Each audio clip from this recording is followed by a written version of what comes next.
lifestyle. Sports cards and we live now. Jeremy Lee in the building and every guest that you ever needed. Sports cards after hours keep the hobby heated.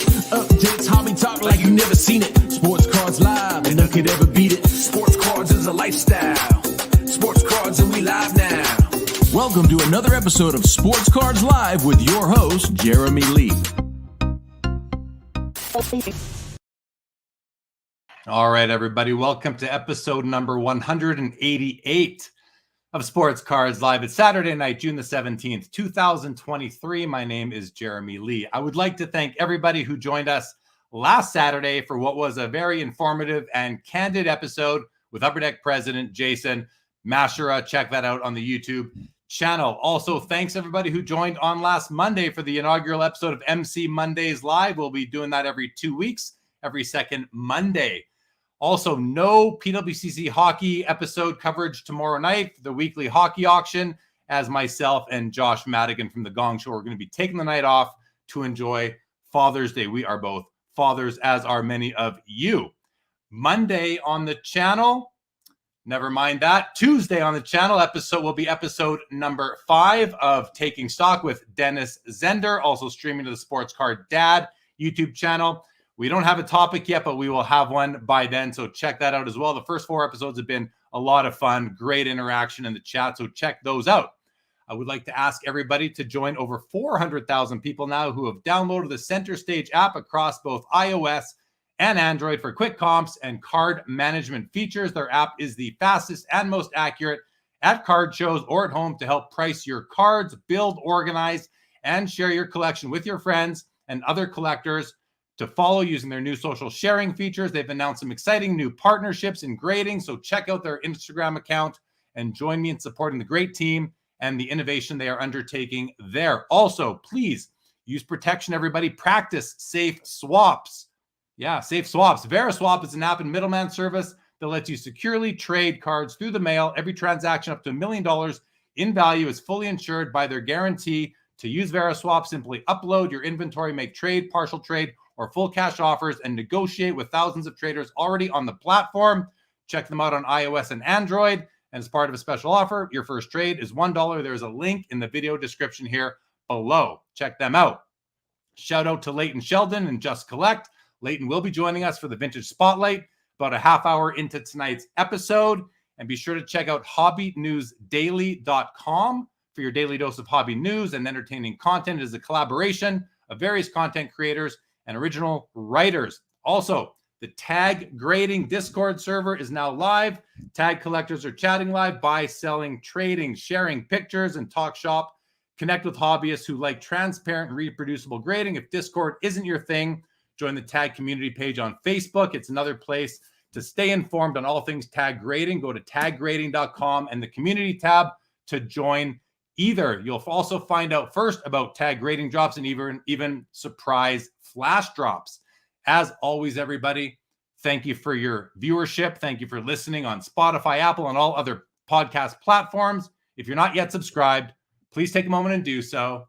And as always, tonight, your comments, and they're already coming in, and your questions will be in play. So let's get to it. Tonight's guest started in the hobby as a kid in the late 80s and collected through the junk wax era. He came back and got the bug in 2017 for about 6 months, fell out of it and came back in 2020, got on Instagram about a year and a half ago. His favorite teams are the Portland Trail Blazers and the New York Mets and the Chicago Bears, and his favorite athletes are Shaquille O'Neal, Mike Trout, Doc Gooden, and Darryl Strawberry. He's originally from Portland, Oregon, and currently hailing from Kirkland, Washington. Let's bring him out.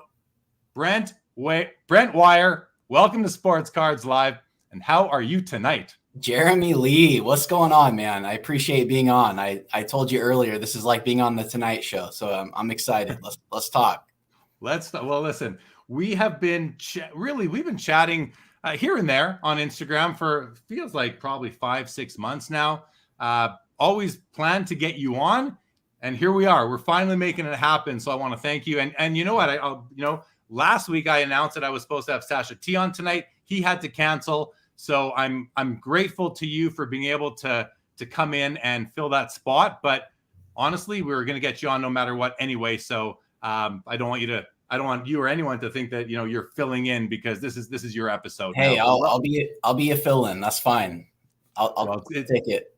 Yeah, well, it's good to have you, Brent. I mean, you do a lot of posting on Instagram. You've got a lot of takes. You approach the hobby in a methodical manner, and I wanted to get into it with you. I think you've got some interesting things to say. And one of the things that I like to do is, through the Sports Cards Live platform, not that you need me to do it, because you have your own platform as well on Instagram and Twitter, but expose at least the Sports Cards Live audience to other ways of seeing things, whether it's my way or the guest way, or really people in the chat. It's a good opportunity to do that. And the more ideas that we can hear and talk about that aren't our own, I think the more open-minded we become. And maybe we are exposed to something that makes a lot of sense, and then we can adopt that as into our own ways that we look at things. So we're going to get to the comments and say hi to everybody. Before we do, why don't you take us quickly through your hobby history? I mentioned you started out back in the 80s, but why don't you take us through in your own words? Yeah, started in the 80s, grew up during the junk wax era. Little did I know at the time that was the junk wax era. Actually, when I was a kid, I had a little table set up in the cul-de-sac, and I would buy and sell cards even back then. I'd put them in a penny sleeve. They're a few bucks each. I'd sell cards at garage sales even. Do whatever I could to get the cards that I was interested in. Back then, it was 89 Griffey.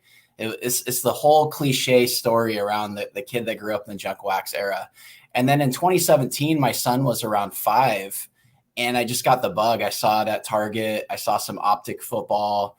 I actually opened up some Pat Mahomes rated rookies, had no idea that was even worth anything at the time, which was pretty cool. And then I just kind of lost track of it for a few months, and then got back into it in 2020, and then really got in, on Twitter, on Instagram, and started diving more in. And then that's just led me down that hole that I'm sure a lot of people watching right now have been going down for the last several years.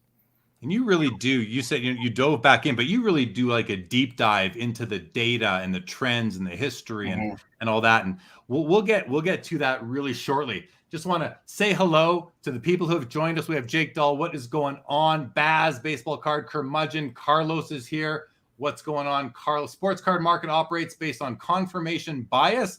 Keep that in mind, Brent, as we move forward tonight. What is going on to the Basketball Card Nerd? Great podcast. Check out the Basketball Card Nerd channel, everybody. We got 1956 Tops guy in the house, also operates on Hype. Yeah, no doubt. Good evening, Peterborough Sports Cards. Mike from Eastridge is here. Vintage, what's going on? We'll see if he'll reschedule. I haven't been able to do that yet. Daniel, good to see you. Jeff, Collector's Dream, who I now know whose name is Orlando. Good to see you. Dennis Zender in the house. What's going on, Dennis? Valentina in the house. Hodges, Stukes is here. Vintage, Jeff Hart, good to see you, buddy. Mike Double V, viewing live again for the first time in 2 months. Well, it's nice to have you back, Mike. Definitely nice. Teapot. Oh, you'll be listening to this later. We'll get to see a Teapot. The Professor, looking forward to take the ideas from tonight's show and move them forward into the hobby for consideration of adoption. Well, that's what we're one step ahead of you here, Professor. We're doing that right now. Perk, what's going on? Daniel says, I laugh when people say cards are down compared to 2021. I know that it is true. However, I agree when Jeremy says step back and look at the big picture compared to pre-COVID prices. That just makes sense. Latrell Spreewell, what's going on? SSP Joel, Brent is awesome, has amazing collection. Excited about this episode. I'm glad you are, SSP Joel. Welcome. And Will S. Yes and no. Okay, we'll leave that one. You guys can talk amongst yourselves in the chat. All right, Brent. So you have you do medical device sales. That's your career. And in chatting with you, I feel like you've sort of said that you use your experience in that to help you navigate the hobby in the way that you are right now. Can you speak to that? Because when I think of medical device sales, like, oh, maybe you can get into sales, but I feel like it's deeper than that. And you've picked up some additional life skills that way, and maybe just analytical skills. Can you explain what you mean by that? Yeah, I would say it's like what you're saying. It's around, understanding psychology, learning more about the ability to, look at analytics, look at data, and it might be surgeons for me in medical device sales. So I might look at surgeons. I might, take a list of 100 surgeons that might be in my territory. And typically what a lot of reps will do is they'll look at the struggling surgeons and who they can grow and try to sell to. And then I quickly early on learned that, you actually want to target the high growth surgeons, the ones that are doing the best, because they'll be more likely to grow even more. And that led me into a lot of the things that I look at around psychology and cards. So we've talked about the Pareto distribution. We've talked about these things where, the rich get richer and the poor get poorer. And so and whether it's in medical device sales, whether that's in real estate, whether that's in stocks, cards, you see it everywhere. So taking my background in sales and marketing and psychology and understanding economics has been so much fun bringing that into sports cards. Sometimes I get this conflicted mind where, inside there's this, investment side where I'm using, analysis, and then there's the collector side. And sometimes there's a little bit of a battle there. So that can be difficult, and it's becoming more and more difficult as I continue to collect. So, sometimes I might talk about, we've discussed this before, how, most cards I don't believe will have value down the road. And then I might buy a card that I know that most likely will not have a lot of value down the road, because the collector in me just wants to collect it. So when you came back in a year and a half ago or so, were you coming in to invest in sports cards, or were you coming in because you love collecting cardboard? When I came back in, it was a mix. I got back into it because a lot of discussion around sports cards and how, Michael Jordan PSA 10 was selling for $500,000, $400,000, $500,000 at the time. And I thought there was an opportunity to bring my skill set into this space and collect. So I've never been one that says you have to only be a collector or you're only a flipper. I believe that you can be all of them. It's an identity that we can wear, and we can choose which hat to put on from one day to the next. So now I'm to the point where I only buy cards that I'm happy to own. And if I do sell them, great. I don't have to sell them, and I'm happy to own them. So I definitely, I'll tell you one thing. I remember the first day I downloaded Card Ladder and I saw a chart of a card, and I was hooked from that point on, because it just allowed me to take a look at, I have a lot of experience in stocks. I have a lot of experience in investment world. And I'm like, I can look at a card this way, and that's okay.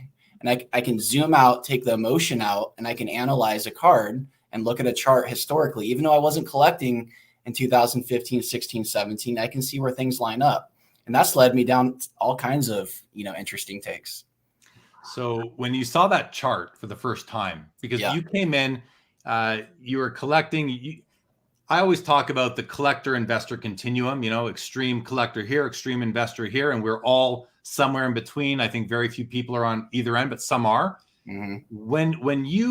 When you saw that chart, did it push you further down towards the investor side of that continuum? Yes. Yeah, it definitely pushed me down there. I remember I was looking at the time, a base Tim Duncan rookie card. And I think the chart showed that it had peaked around $700 or $800, and it was down around $150. And I remember thinking, okay, everybody's now in agreement that base cards are dead and base cards suck. And I can look at a chart and see that. So I can match what I'm feeling on, say, Twitter, Instagram, and this whole groundswell of, sheep mentality around all believing the same thing. Base cards suck. And I can see on the chart, okay, well, that's already priced in. I'm like, this is amazing. I can actually see that. And so now I see the reverse. I see the opposite in different areas of cards where I feel the hype. I feel everybody talking about specific cards. I can look at charts and zoom out and see, okay, that's a lot of emotional buying there. There's a lot of, perceived safety in these cards, and you can see it in the charts. And, that doesn't not make me a collector. I can be a collector and still want to use my skill set from the past and the investment world and apply that to help me collect. It's more fun for me to collect when I think I'm getting a card that will also have great investment down the road. Will you buy a card that you think might be a good investment if you do not enjoy looking at it, if you don't like the aesthetics of it? I've tried that. I've tried that with things like sticker autos or, brands of cards that are not the premier brand. An example was I bought Bowman Sterling Mike Trout because it was a purple numbered to 10 and it had a sticker auto on it. And I had that thing for about a week and I couldn't stand looking at it. I just didn't want it. And I had this epiphany where if I won't own a card in another player, then I shouldn't buy that card. So just because it was Mike Trout and I was really stretching thinking like, okay, I wanted that card and I wouldn't own a Bowman Sterling sticker auto of anybody else. So why do I own this Mike Trout? And aesthetically, I just couldn't handle it. So it could be psychologically, like I know Bowman Sterling isn't the premier brand. I know sticker autos aren't loved by everybody. So there's a lot of psychology in there that I'm also susceptible to. But yeah, I couldn't keep it. I think you just dropped a nugget there that I think a lot of people, I hope people like heard that and it kind of it resonated with me. If I wouldn't buy this card of another player, I shouldn't buy it of the player that I might be looking to invest in or of even an all-time great. If you don't love the card for what it is, for its specific it's the various factors that make it up, whether it's a patch or an autograph or just the design overall. I think that was a nice nugget you dropped there. So thank you for that one for sure. Okay, a couple more comments here, and then I want to get into psychology, human behavior, Pareto Principle, which you talk a lot about. Kamikaze says, never trust a person who has 3 different favorite teams from 3 different cities. Very quickly, what is behind that?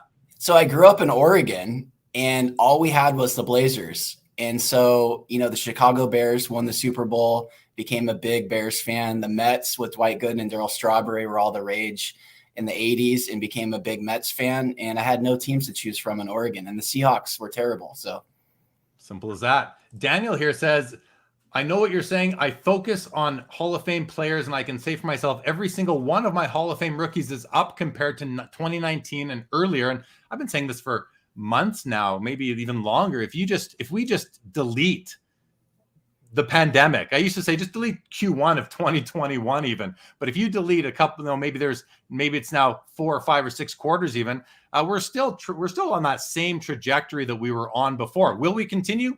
I don't know. I used to think that the floor is permanently higher. Maybe I'll be proven wrong. We'll see how much further things overall might drop. Will says, Brent gets it. Cards are just another mirror to human behavior and markets, which is a nice comment right there. Chris, just remember the card market makes no sense, which I want to get your thoughts on that, Brent, because that's an extreme, and nothing against Chris J here, but that's an extreme comment. I don't know that it makes no sense, but it might make very little sense. How do you respond to that?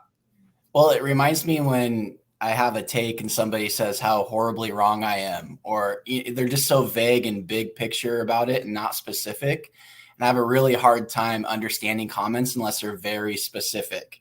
So when you say the card market makes no sense, it's like, you got to be more specific than that. I don't know what that means. Fair enough. Stuke says, great point, Brent. Own cards that you are happy to own. And that's so important. That's something that even if you're just in this to invest, we like to say if everything goes to zero, you want to at least have something that you're not going to hate looking at, something that you're going to enjoy owning. Although it depends how much you have in it. It might not matter how nice it is. You might have resentment towards them if that happens. But I don't think we're going to zero anytime soon. At least Daniel says, I always buy what I like too. When and if my cards go up in value, that's just an added bonus. And a lot of people do take that approach. The professor, what chart did Brent use for his Tim Duncan example? Do you know what that was? I was just looking at an all-time chart on Card Ladder of Tim Duncan's base rookie card at the time. Was when I first got in and downloaded the Card Ladder app. And it was as they say, the big middle finger, had gone significantly up and it was almost all the way back down. And then I noticed, psychologically speaking, everybody was in agreement that base cards were dead. But you could see it on the charts. I didn't need to hear that from people. I already knew it from the charts, that it was all priced in. So a lot of times when I talk about cards or if I talk about what's going on with a card, a lot of this stuff is priced in. So, talking about cards from an investment perspective versus a collector perspective, sometimes I need to be a little bit better about clarifying how I'm speaking to it. Fair. All right, Professor. Sorry, we did that one. I want to say hi to Mark Santucci. Welcome back from vacation. And Will S says human behavior is chaotic, but there is some order to the chaos. Right on. Rod Jameson, the big difference between stocks and cards is emotion plays a bigger role in cards, and that adds great FOMO. I think the biggest difference is actually nostalgia, which maybe is what you're saying, Rod. Maybe there's a sort of a relationship there, and I think there is, between emotion and nostalgia. But I think nostalgia is the biggest difference for me between the two in terms of how the markets work. I could be way off on that, but those are my thoughts. Jeff Hart says, definitely agree with the new floor theory. There were very many important cards that were undervalued, and the current market matured. And then Carlos, I collect hockey because I love the purest white man sport. No racist. I studied anthropology, and hockey is the coolest game on earth. What I enjoy is the high skill, quick decision making. Yeah, I do like that aspect of it as well. Valentina says markets can behave irrational longer than one can remain solvent. Yeah. All right. So let's get into the Pareto principle, because you're all about psychology. You're all about human behavior. The Pareto principle, what does it mean to you, and how does it apply to the hobby? Well, it's a lot of people will understand it as the 80-20 rule. That's like the most simplest form of it. But even within the 80-20 rule, there's a Pareto within that Pareto. So for example, the 8 richest people in the world have as much wealth as the bottom 3 billion people of this world. So it's not 80-20. It's significantly worse than that. And that is completely normal in any creative space, whether it's art, whether it's book authors, movie producers. You will notice that fewer and fewer and fewer of these people produce all of the work. And the same could be said for, say, art. So very few pieces of art have all the value, and most art is worthless. And that is normal in any creative space. So, take live streaming sports card podcasts. Very few of you guys will command all of the viewership, and most people will have very little. That's just the way the world works. And I started applying that into sports cards, thinking, wow, so it's not just, so say Tom Brady. Tom Brady's in the Pareto for, NFL football players. He's one of the very few players that's won most of the Super Bowls. But even within Brady's card market, there's a Pareto within the Pareto of his card market. So that doesn't just mean go buy Bowman Chrome Tom Brady's. I started realizing, like, wow, so even within Tom Brady, there's a Pareto in there. A very few of Tom Brady's cards are going to command all of the value, and value is going to continue to consolidate into fewer and fewer and fewer items over time. So, and once I started really letting that sink in as a collector, it started to really narrow down the types of cards I buy. And so I started realizing it's not just identifying the player, it's also the card of that player too. So that led me down to realizing, gee, most cards will be worth nothing. And that's okay for collectors, right? Like if you're a collector and you just want to buy a card to own it, that's fine. But once I realized 99.9% of cards will have no value eventually, it just completely changed the way I collected. And then, you talk about, and using the term Pareto is something that I've never really done before on the show. So I'm going to use it tonight because it's the language that we're using. But so the Tom Brady is the Pareto, being in the 80-20 rule, he's the 20, even though he's more like the 1, let's say, but 80-20 is what people understand. Within Tom Brady, there's thousands of cards. The 80-20 rule would say 20% of the Pareto rule or principle would say 20% of them are going to hold all the value. But even within those 20% of cards, or 5% or 1%, now you can even refine it further based on the grade and the condition. Can you not? Is there a Pareto within a Pareto within a Pareto when you get down to the condition? Yes, absolutely. There's always another Pareto, which is fascinating. So you look at, a Mickey Mantle 52 tops, right? So you can keep narrowing down that value to the 3 PSA 10s. And those 3 PSA 10s will continue to gobble up more of the value over time. And that is completely normal.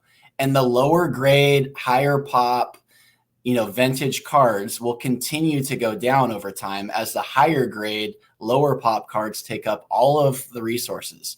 And that's just the way the world works. So if you want to know what the most expensive art will be in 100 years, it's what the most expensive art is now. It's as easy as that.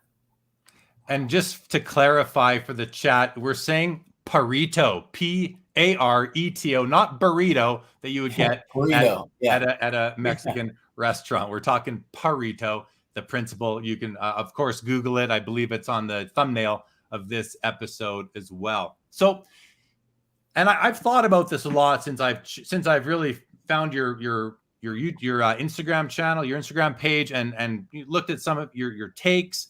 And then I think to myself, well, that really sucks. I mean, if only the finest cards are going to have any value down the road, then what are we doing collecting? So I wanted to challenge you here and say, okay, if only the PSA 10 mantles and the PSA 9 52 tops mantles, and if only Mantle and Brady and Gretzky and Jordan and the few other goats in the sports are going to be worth anything, according to the Pareto Principle, how do you explain that? Well, there is good money being spent on non-Tom Brady's, non-gem mint cards. There is, and when I say good money, I mean it's always happened this way. So, and I know how do you sort of how do you just balance that out? What do you say to that? Yeah, it's almost a game within a game. So there's the game of collecting and buying and speculating on player performance within a season. There's the game of buying cards and selling before season. For example, right now, my stress level is very low because I don't own a lot of football cards and I don't own a lot of speculative quarterbacks anymore. And I'm kind of out of that game. But right now, there's a whole game around selling. I don't even know who some of the guys are anymore that are, first year quarterbacks that are, $3,000 and $5,000, but there's that game and that's okay. And that's going on. But as long as those people understand, if you're buying a rookie quarterback right now and you're spending $7,000 on a contender's auto of that player, just know that more than likely that card will eventually become worth zero or close to zero. And as long as you're aware of that and you know that more than likely that card will be worth next to nothing eventually, that's fine. And you play that game. But I think a lot of people have blinders on and don't realize that very few of these cards will ever hold value down the road. But if you're aware of that, that's almost kind of a cheat code. And you can play any game you want within this industry and have fun with it. Just know, hey, the reality is this guy going to be in the Pareto? And is this card within the Pareto of that player? So is this, look at the industry's changed a lot. So if you look at the 52 tops PSA 10, I love the Marshall Fogel story where he talks about when he bought that card in 1996. So one thing stood out to me. That was 44 years after Mantle's 52 tops came out. That was not exactly prospecting. And he spent $125,000 on one of the best cards in the world, which is the equivalent of $250,000 today. There's Justin Herbert RPAs that have gone for that. So there's different games going on right now. I want to, if I'm going to look at it from an investment side, I'm going to really hang my laurels on the lineage. And the lineage tells me that eventually these things will all come together.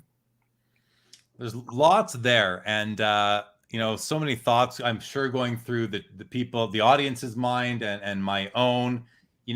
One thing I will say that I do agree with is that when you say like 99% of cards are going to be worth nothing down the road, I think that's true because there's so many more commons produced than there are, short printed cards of players who are really important. There's so many no names in the hobby. We don't have no names is harsh. Commons. They're just players who are common players. There's so many of those produced and they're worth nothing out of the pack. They're going to be worth nothing down the road. There's so many cards that people won't even pay the shipping on them. Never mind for the card itself. So I don't think you're wrong about that piece of it. But to say that like everything is going to go down to almost next to nothing, not everything, but most cards are going to, like, what about, let me just throw a couple examples out there. So Nolan Ryan, 68 tops rookie card, shared with Jerry Kuzman, obviously in near mint condition, graded by whichever grading company. You know, do you feel that there will be a time when people, and I mean within the next, say, 25 years, where people won't want that card? So if you have one and you're going to try and sell it, you're going to get very little for it compared to what it's worth today? Well, I would say Nolan Ryan is in the Pareto distribution, right? So he's one of the all-time greats. So he's already part of that 0.1 of a fraction of 1%. So, you know, sorry to interrupt you, Brent. Where do you cut it off? Like the top 3 players, 10 players, 20, by sport, how many players do you feel by your gut are in that Pareto? That's a difficult question. So I look at it like art. So I don't really have a cutoff point. So if somebody has established themselves there currently today, then they will more than likely still be there down the road and increase in value. I would say that a Nolan Ryan card, for example, if it has significant value today, and that is a guy that's already established himself in that Pareto distribution, and if that card has significant value today, that means that that card is also, I would argue that that card will only increase in value over time, while everybody that is not Nolan Ryan, that falls very short of him, and all of those other cards fall away. So Nolan Ryan is in that top fraction of 1%. 1% of baseball players make it to the Hall of Fame. And then, so out of that 1%, most of them are not collectible. So Nolan Ryan is already in the Pareto of the Pareto. So I would say good luck to everybody else that's buying pitchers, say today, that think that they will have value.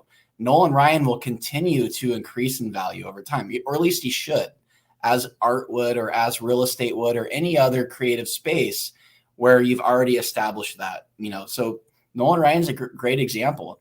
I think about this because, like I was saying, 1% of players make it to the Hall of Fame. You can't just collect Hall of Famer. I mean, you can collect Hall of Famers if you want, but you can't just expect every Hall of Famer to have investment value, because there's a Pareto within that. Yeah, that's what I was going to ask. Like, are all Hall of Famers in the Pareto? And then I think of like Ralph Kiner. I don't think anybody, I think very few people are collecting Ralph Kiner cards unless you're doing the Hall of Fame run or something like that. So what can you narrow? I'm just curious, your gut feel. What percentage of Hall of Famers do you think are in this Pareto? So you have to look at it like, say, if there's 100 Hall of Famers, you know, maybe 10 of them will make up half the value. So you have to look at it that way. So that's the way the Pareto works. So if you have 100 Hall of Famers, 10 of them will make up half the value. The value is not distributed evenly. And even within those 10 that make up half that value, 1 or 2 of them will make up most of the value of that 10. So that's when you start getting into the, you know, the Michael Jordans of basketball, LeBron James of basketball. That's when you get into the Mickey Mantles of baseball, the Babe Ruths. You know, you're just trying to look who's going to be in that. And investing and value will want to continuously look for that, and will want to continuously consolidate over time. I think that will happen in cards as people keep realizing there's not another LeBron. There's not another LeBron 2019, 20, 21. Each year there's not another LeBron, and people let that sink in. Value will start continuously going to who is the LeBron.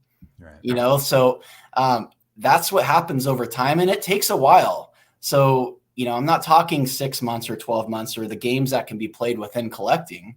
I'm not talking about buying Sam Howell and selling him in spring training, you know, and thinking he'd be Tom Brady. Eventually that card will be worth next to nothing. I'm talking long term here.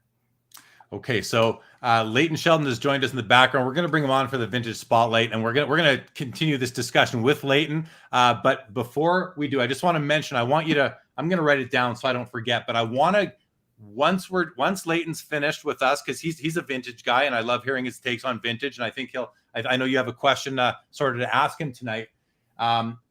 but I want to make sure we come back and then talk about prospecting. And because from a Pareto perspective, I can go back in my mind. I'm going to use a frame of reference for myself being hockey cards, because those are the athletes I know the best for the past 20 years, let's say. And I look at years of cards from 2009, 10, 11, 12, 13, 14.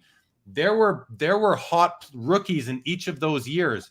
And now here we are 10 plus years later, and I can maybe think of two from all those years I just said that are still commanding value. And I think that's Pareto in play at its finest. So let's come back to that, because I want to get your thoughts on that. Let's bring out Leighton. All right, Leighton, it's nice to see you are not walking around Manhattan tonight. You are in the comfort of your own home, it looks like. We'll be able to hear you. How are you tonight? And please meet Brent Weyer, Leighton Sheldon. Hey, Brent, nice to meet you. Nice to meet you too, man. So, Leighton, you've caught a bit about what we've been talking about. I'm not sure if you're watching before, but Brent has some perspectives on investing in the hobby. He's a collector investor, but if you don't mind, I'm going to go straight to Brent. And Brent, because I did say, please have something to ask Leighton. I want to get him involved in this discussion when he pops in. And so go ahead. What did you have for him? Yeah, Leighton, I thought you're a great person to ask this, being somebody that's collected vintage for a long time. What are your thoughts on the perceived safety in vintage right now?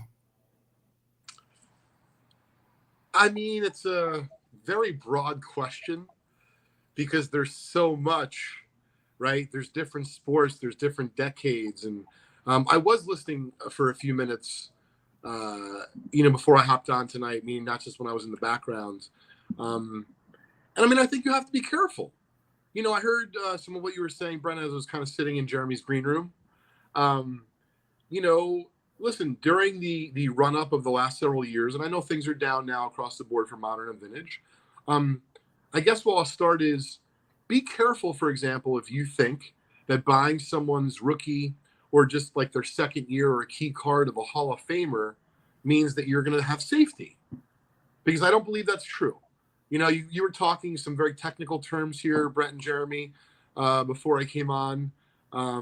But as far as the way that I feel about it, right, there's different, levels. There's different classes of the folks that are in the Hall of Fame. And in some cases, I actually think that I was writing down a few names of players across, major sports that even though they're not in the Hall of Fame, and obviously it's like headlined by Pete Rose, but I mean, think about some of the players that are not in the Hall of Fame. They're highly collectible. So I think you're best off when you're talking about where's the safety in vintage. I mean, I know it probably sounds like a broken record, but collect what you love and take a step back. If someone's telling you, I'm making this up, Johnny Bench is undervalued, right? His rookie's undervalued because he's the best catcher. It's not Yogi. It's not this person. It's not Campanella. And maybe they're right.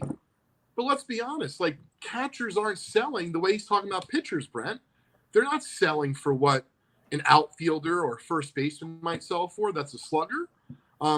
So I think when it comes to safety with vintage, just like anything else, be careful.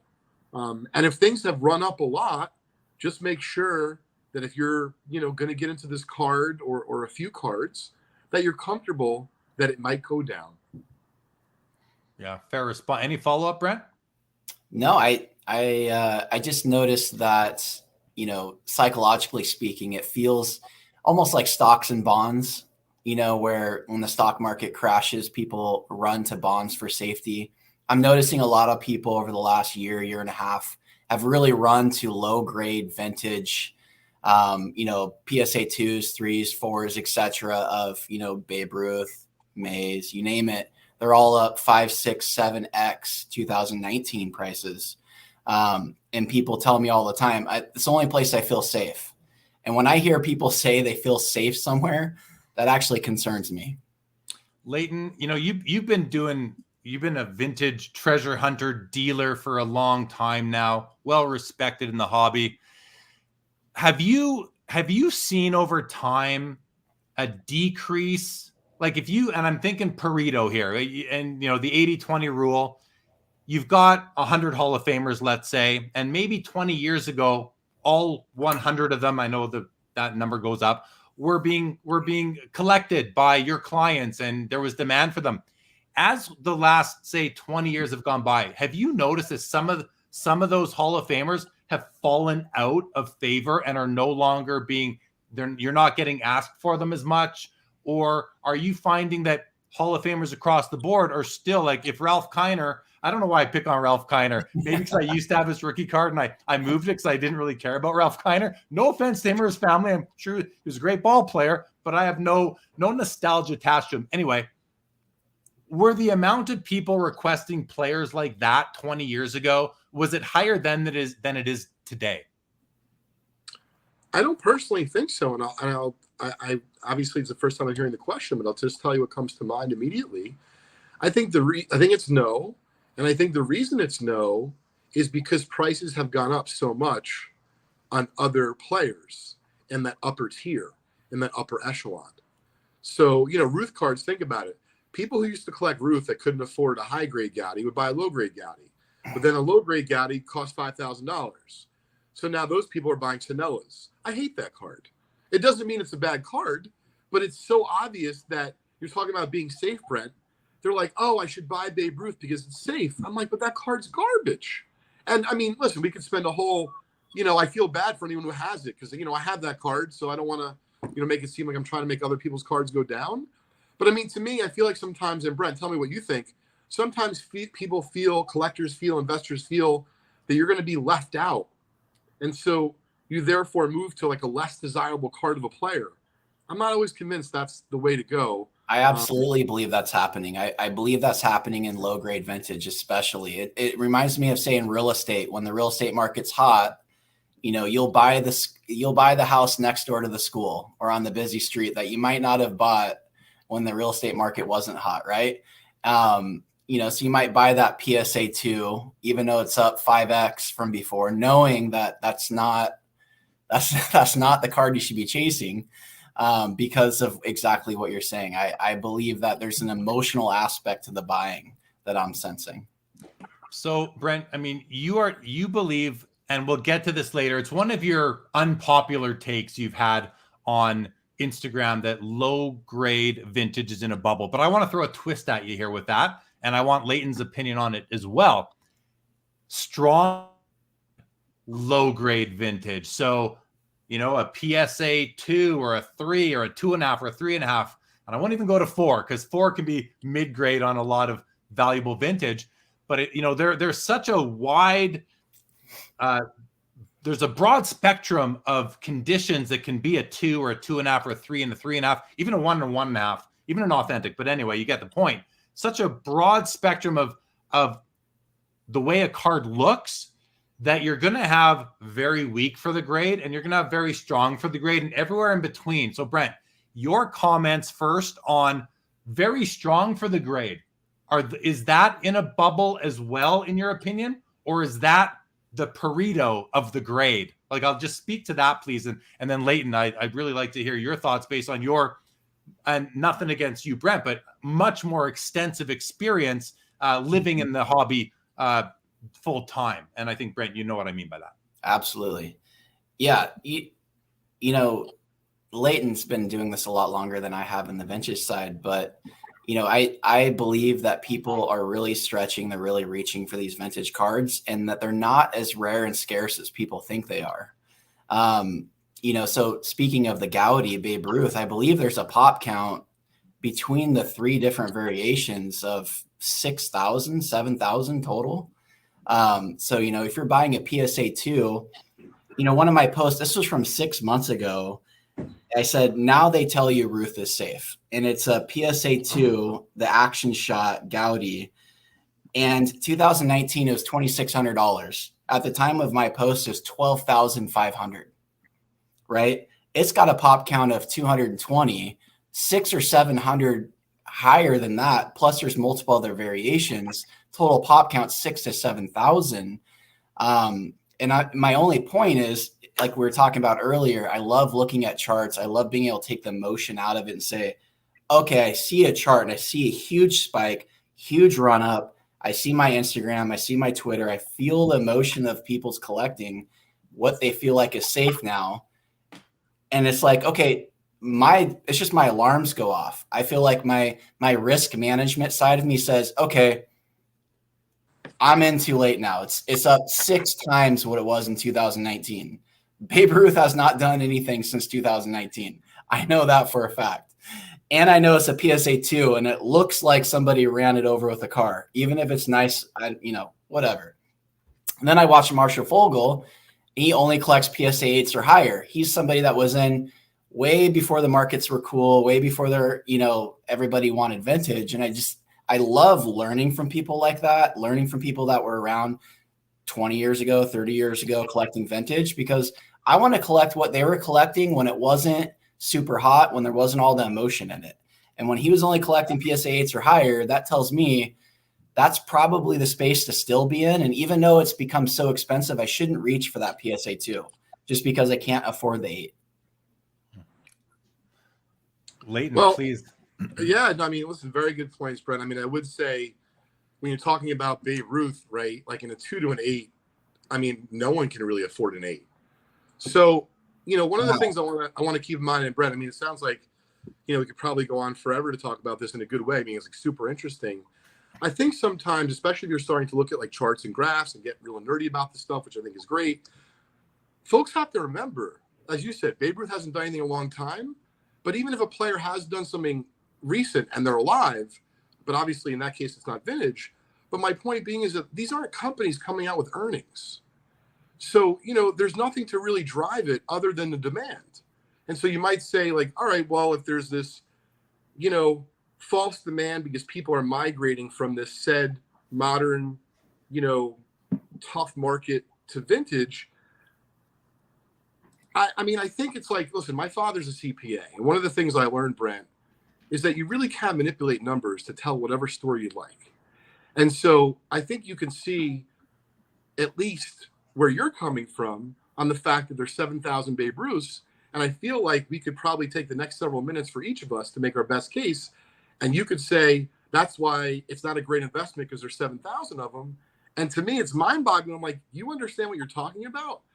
That if you filled just a fraction of Yankee Stadium and folks who are spending, let's just say I'm making it up, $400 an average to go to a game for just one game out of 81 for a year, you understand that there's way more demand that's probably pent up for those Babe Ruth cards than there's actually for any of the modern stuff going on.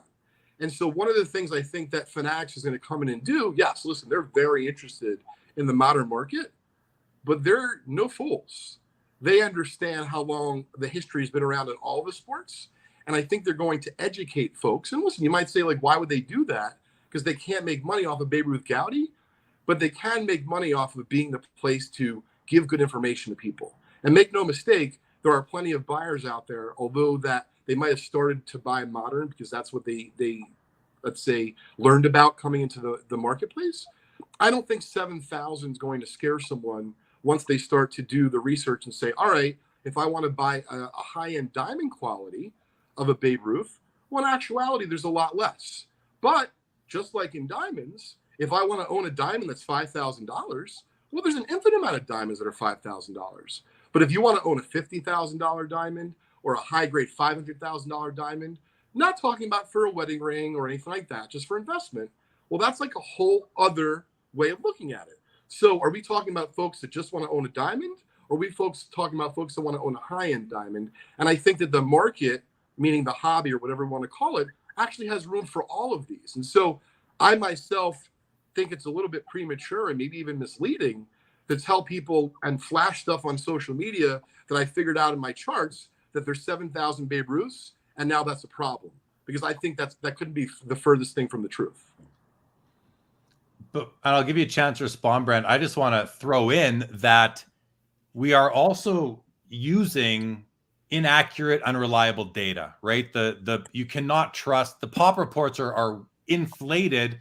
And I used to think they were inflated by, 5%. I think they're inflated, by a lot more than that, like 30, maybe 30, 35. Well, who knows? 40. Who knows what it is? But I will tell you took my underhanded pitch and you hit it really well, Jeremy, because I don't talk about that anymore. I let others kind of bring it up. And who knows what the number is? Is it 1%? Is it 30%? But I know that the difference between a Babe Ruth 1 and a 2 is thousands of dollars. And so does every other collector, dealer, investor out there. So in actuality, yes, the number is likely less, but you got to consider SGC and all that. And I think this makes for like a really fun discussion because I don't think there's a right or wrong. And only time will prove, what the scoop is. But I would say, and I'd like to hear what you have to say, Brent, after this, it's important to recognize, though, as I said just a few minutes ago, that these cards aren't companies. So when my Babe Ruth Gaudy 4.5 yellow hit an insane, stupid price in the last 18 months, I sold it at like $55,000. Not because I wanted to, not because I even necessarily needed $55,000, but I did feel that the level it had reached, based on what I've seen in my experience, that if I need to buy it back or I want to, maybe I'll be able to do that in a higher grade. And that was my rationale. Not that I thought the sky was falling, but I did think it appreciated a little bit too quickly. And per your point, Brent, maybe the lower grade vintage in some cases is doing that. But I don't think it's going bad. You just need to look at the charts, the graphs, the information, talk to dealers, listen to shows like Jeremy's and other really good podcasts, and make sure you educate yourself. And I also, as you're speaking, Leighton, and thinking about Brent's, because I want to like find I want to just kind of piece this all together. And I'm thinking, when we talk about low grade vintage, and then you talk about the Pareto, I almost want to look at the inverse Pareto, Brent, and say maybe the bottom 20% of low grade, like the ugly 4s, the ugly 3.5s, and et cetera, all the way down the line. Maybe those will become cards that like nobody's going to want, because why would I want an ugly 4 when I can get a nice 2? You know what I mean? Like for the same money, maybe. So Brent, I want to give you an opportunity to respond to all this and just, see what you have to say. Yeah. My points aren't whether there's demand for 7,000 Ruth Gaudis or not. My points are whether there's long-term investment appeal to the 33 Ruth Gaudi. You can fill a stadium with however many people you want, and sure, people will want the cards. I don't disagree with that. Where I disagree is if we're going to talk Pareto, within the 6,000 or 7,000, there's a Pareto within that. So very few of those are going to command all the value over time. And that value will continue to consolidate. So I would not want to have a 2 or 3 or 4 if I know there's thousands graded better. I for a long-term perspective on the investment side, I know that out of those 6,000 or 7,000, maybe only 20 or 30 of them will command all the value down the road, long-term speaking. And, I would be all about trying to upgrade grades. If I had a 2 or 3 or 4 and it shot up in value and that could get me into a higher grade, I would want to continue to consolidate into the better, higher grade card, because there's a mentality where people think that I should go for the underrated, right? The undervalued. Maybe there's value in 2s, 3s, and 4s. Sure, there could be short term, but long term, the Pareto will be in the works, and long term, the value will find its way to the most valuable few out of those 6,000 or 7,000. Regardless of what you want to believe, it will happen, and very few will have all of the value. So that's where the 6,000 or 7,000 bothers me. It's not that there's not demand. It's like, oh crap, that means, gosh, what I have to get a PSA 8 or 9 to get into that Pareto within that, speaking long term, if I want to have that investment opportunity. Otherwise, I'm just, like I remember the 52 Mantle, the SGC 9.5, Jason from Heritage was on some podcast talking about he was worried it would be a PSA 9 and lost in a sea of 9s. And I think there's 6. And I remember thinking to myself, like, that is the Pareto. That's what he's talking about. Like, there's 6 and he's saying lost in a sea. People are buying PSA 2s that have pops of 3 and 4 and 600. Like, that's what I'm talking. I'm talking only on the investment, only on what has the most upside long term. I'm not talking about just collecting what you love. If you love a Babe Ruth, then buy it. Awesome. I'm just saying I'm looking at it from these different perspectives, and it's kind of that kind of second and third and fourth layer of thinking of this stuff, that's, I just love thinking about it. I love, strategizing around it. So Brett, I just want to make sure I clarify, because I think we're on the same page here. So what you're saying is, out of these 6,000 or 7,000, Ruths, you're not suggesting that they're not desirable. You're just saying that the store of value or the actual value is going to be in a very small group of them. And so, for example, for yourself and what you've been, looking at as far as the charts and graphs, you feel that the real investment quality cards are the ones that are going to pay the dividends over time. Right. And I feel like that it's like a snowball effect. It will only become more and more and more that way over time. Right. So I'm sure if you look at the market cap of a 52 tops mantle, the PSA 10s, there's 3 of them, they probably command a significant portion of the market cap versus the population of mantles out there. Right. That's what I'm saying. So, and that's only going to continue to grow over time, so that there's no undervalued in this space. Undervalued stays undervalued and overvalued stays overvalued. It just gets more overvalued, actually. Okay. Leighton, anything else? For some reason or another, my internet's been a little bit choppy, but it's okay. This discussion is very interesting, and I hopefully the internet will come back here in a second. But I think we agree fully here, because to me, if I had an infinite amount of money, I know what I would select. I would choose the highest grade, across just a few key pieces. But I think one of the points is that unless you take fractional ownership and we start to have that discussion about these cards, very few of us are ever going to own these. And I love cards, but we're not going to own these cards. So I think what happens is that, we choose the diamonds that we can afford. And a Babe Ruth Gowdy and a 3 or 4, I'm not suggesting that's the best investment on the scale of Babe Ruth Gowdies, but it's still a diamond. So that's why I think it retains its value. And I'm not suggesting it's a good investment, but it seems as though the demand will be there, at least for Ruth Gowdies. And remember, I'm not, I started the conversation talking about Johnny Bench. I think Johnny Bench is one of the greatest catchers of all time. But if you take your money and you put your money into a PSA 10 Johnny Bench, I wouldn't do that.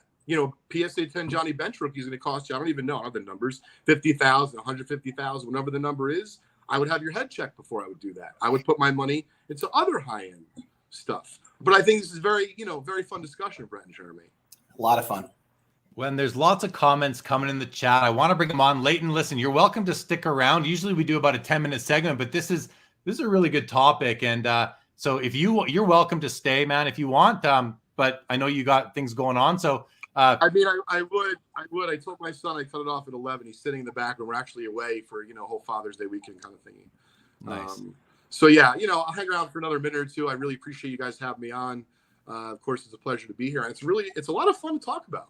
Yeah, it is. Well, first of all, I want to thank you for your support of the channel, Leighton. And I want to let everybody know, follow Leighton, just collect vintage breaks you can see it on the ticker right now at Leighton_Sheldon, just_collect, and listen to his podcast, Trading Card Therapy, as well. Okay, Leighton, I'm going to go to some comments that are coming in here. And again, jump off whenever you want or stick around as long as you can. And I also want to say to the chat, guys, happy everybody is here, of course, as always. You don't have to agree with everything that's being said here, but you do need to please respect the guest of the show. And I think the Pareto Principle says that 99% of my chat does that. But the 1% of you that might not, please switch that behavior right away. Thank you. Okay, so let's go to a couple of comments that have come in. I'm going to run through a couple. 1956 Tops guy says it's not an all or none proposition. It's a continuum. That it's not like only the best are going to have value. The value will, I believe, based on 40 years experience, diminish but not go to zero unless people stop caring about or forget about those players in the, I want to say in the Pareto, but even the level below the Pareto, like that secondary level Hall of Famer. Those are just and I don't think Brent is saying those are all going to go to zero. I think he's just saying the investment potential is better in the highest, in the, what we'll just refer to as the Pareto. And I know the chat is having a lot of fun calling it the burrito, but with no respect to the Mr. or Mrs. Pareto who came up with the term. Okay, I want to go up to some that came in a bit earlier. First of all, hello to you, Rage. Great to see you as always. James here made the comment a while ago now, Brent. He said, if you're looking for value and money, if time is on your side, the S&P 500 doesn't lose money. Why buy cards? But then Will S says, well, come on, James. This is fun. That is more for serious investing. And I believe that I'm right on with that. I mean, I understand James' comment, but listen, sports cards are more fun. But Brent, what's your take on that? Like, why aren't you just dealing with stocks that might pay a dividend, that report to shareholders and everything, that even though what Leighton was alluding to before? Well, I will definitely agree. They are a lot more fun. They are tangible. And I feel like I have more control over what's going on with them. There's nothing wrong with, I don't compare cards to stocks as far as an investment perspective in that way.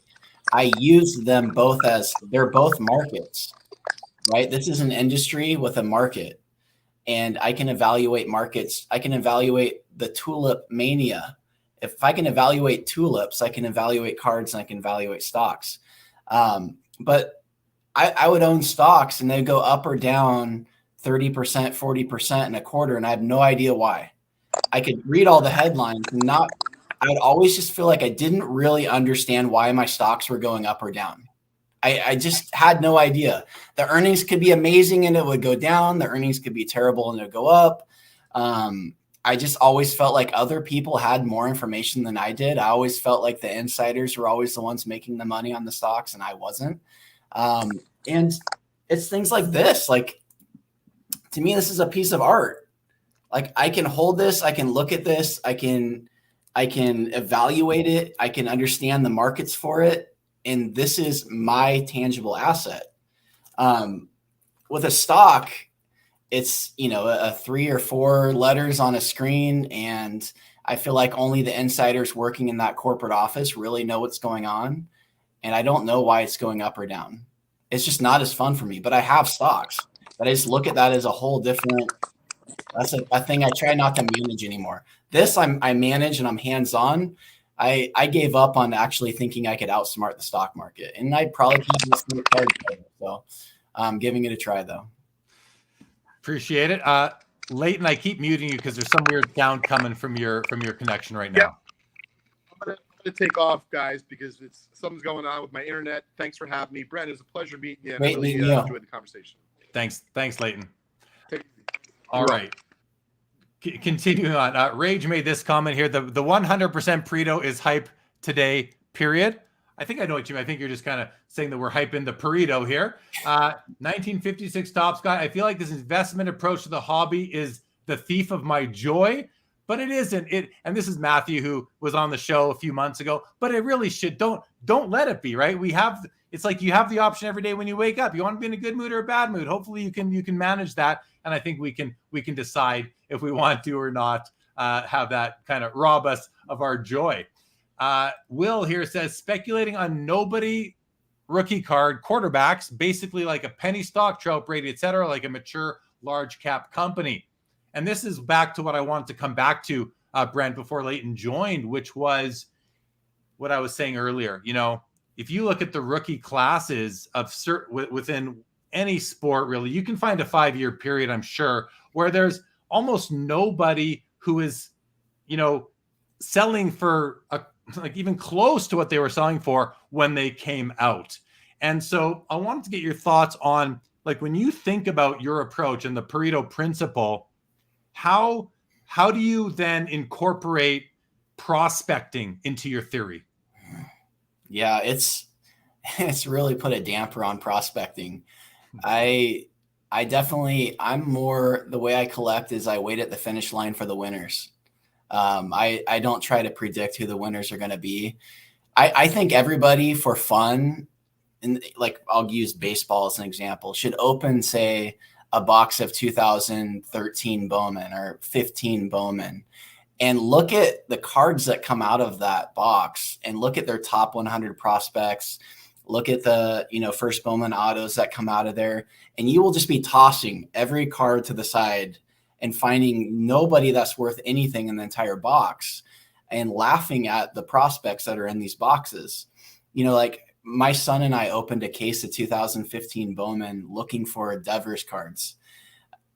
First of all, like, I'll repeat that again. There's just one chase card in the whole box now because enough time has gone by. I'm sure breakers in 2015, if they're opening 2015 Bowman, would have thought there's tons of hits in it. But when you open a box of 2015 Bowman now, you're chasing one guy because the reality is sunk in. So it kind of makes me giggle a little bit when I'm watching breakers now and they think that they're pulling all these hits. And it's like, well, open that same box in 5 years. I think I was on the crossover last night listening to them, and somebody was opening some 2006 Exquisite.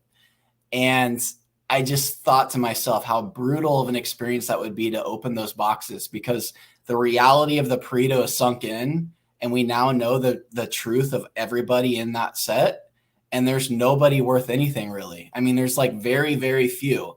Maybe the LeBron, like there's very few cards in there. So you can't even lie to yourself when you're opening it with the delusional hype around this guy could be the next great, because you already know they're not. So you're just like seeing these rookies and you're like, oh boy.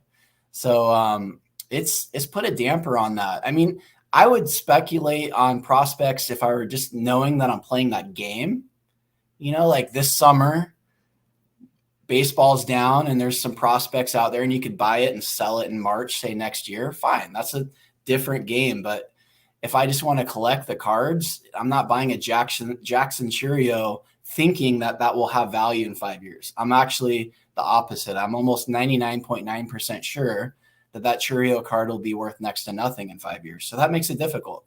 Because it's going to be tough for him to become the next Mike Trout, for example, just to take a still modern player. Yeah. It's going to be tough. Yeah.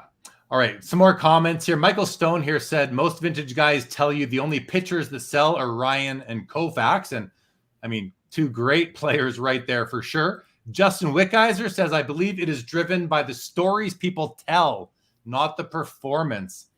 I wonder about that too, because I like the comment, but I wonder, don't you have to have performance for people to tell stories about you? I think there's a closer relationship there, and I'm sure Justin's a pro. He knows. I'm sure he recognizes that as well. But thanks for the point, and thank you for the great show comment, Justin. Tip of the Mitt says, good evening. I'm getting big into 90s inserts. Still love vintage though. What are your thoughts? What are your thoughts on 90s inserts, Brent? That I would say the charts on a lot of those cards are really scary.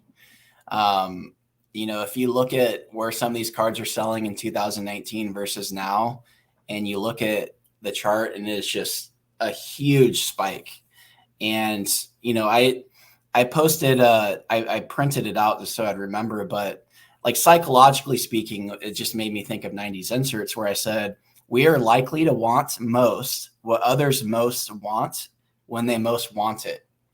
And then I posted charts of the 99 Skybox Premium Star Rubies Griffey that went from $1,800 in 2019 to $26,000. So we're talking $1,800 to $26,000. I also posted the PMG Jerry Rice that went from $2,700 to $18,000. So just from 2019. So again, I was feeling the excitement around these cards. I was feeling people's perceived safety in these cards. I like these cards. I look at that Jerry Rice. I look at that Griffey. But then I zoom out and I look at the charts and I think, wow, there's a lot of emotion here. Like psychologically speaking, there's a lot of running to emotional buying in this space.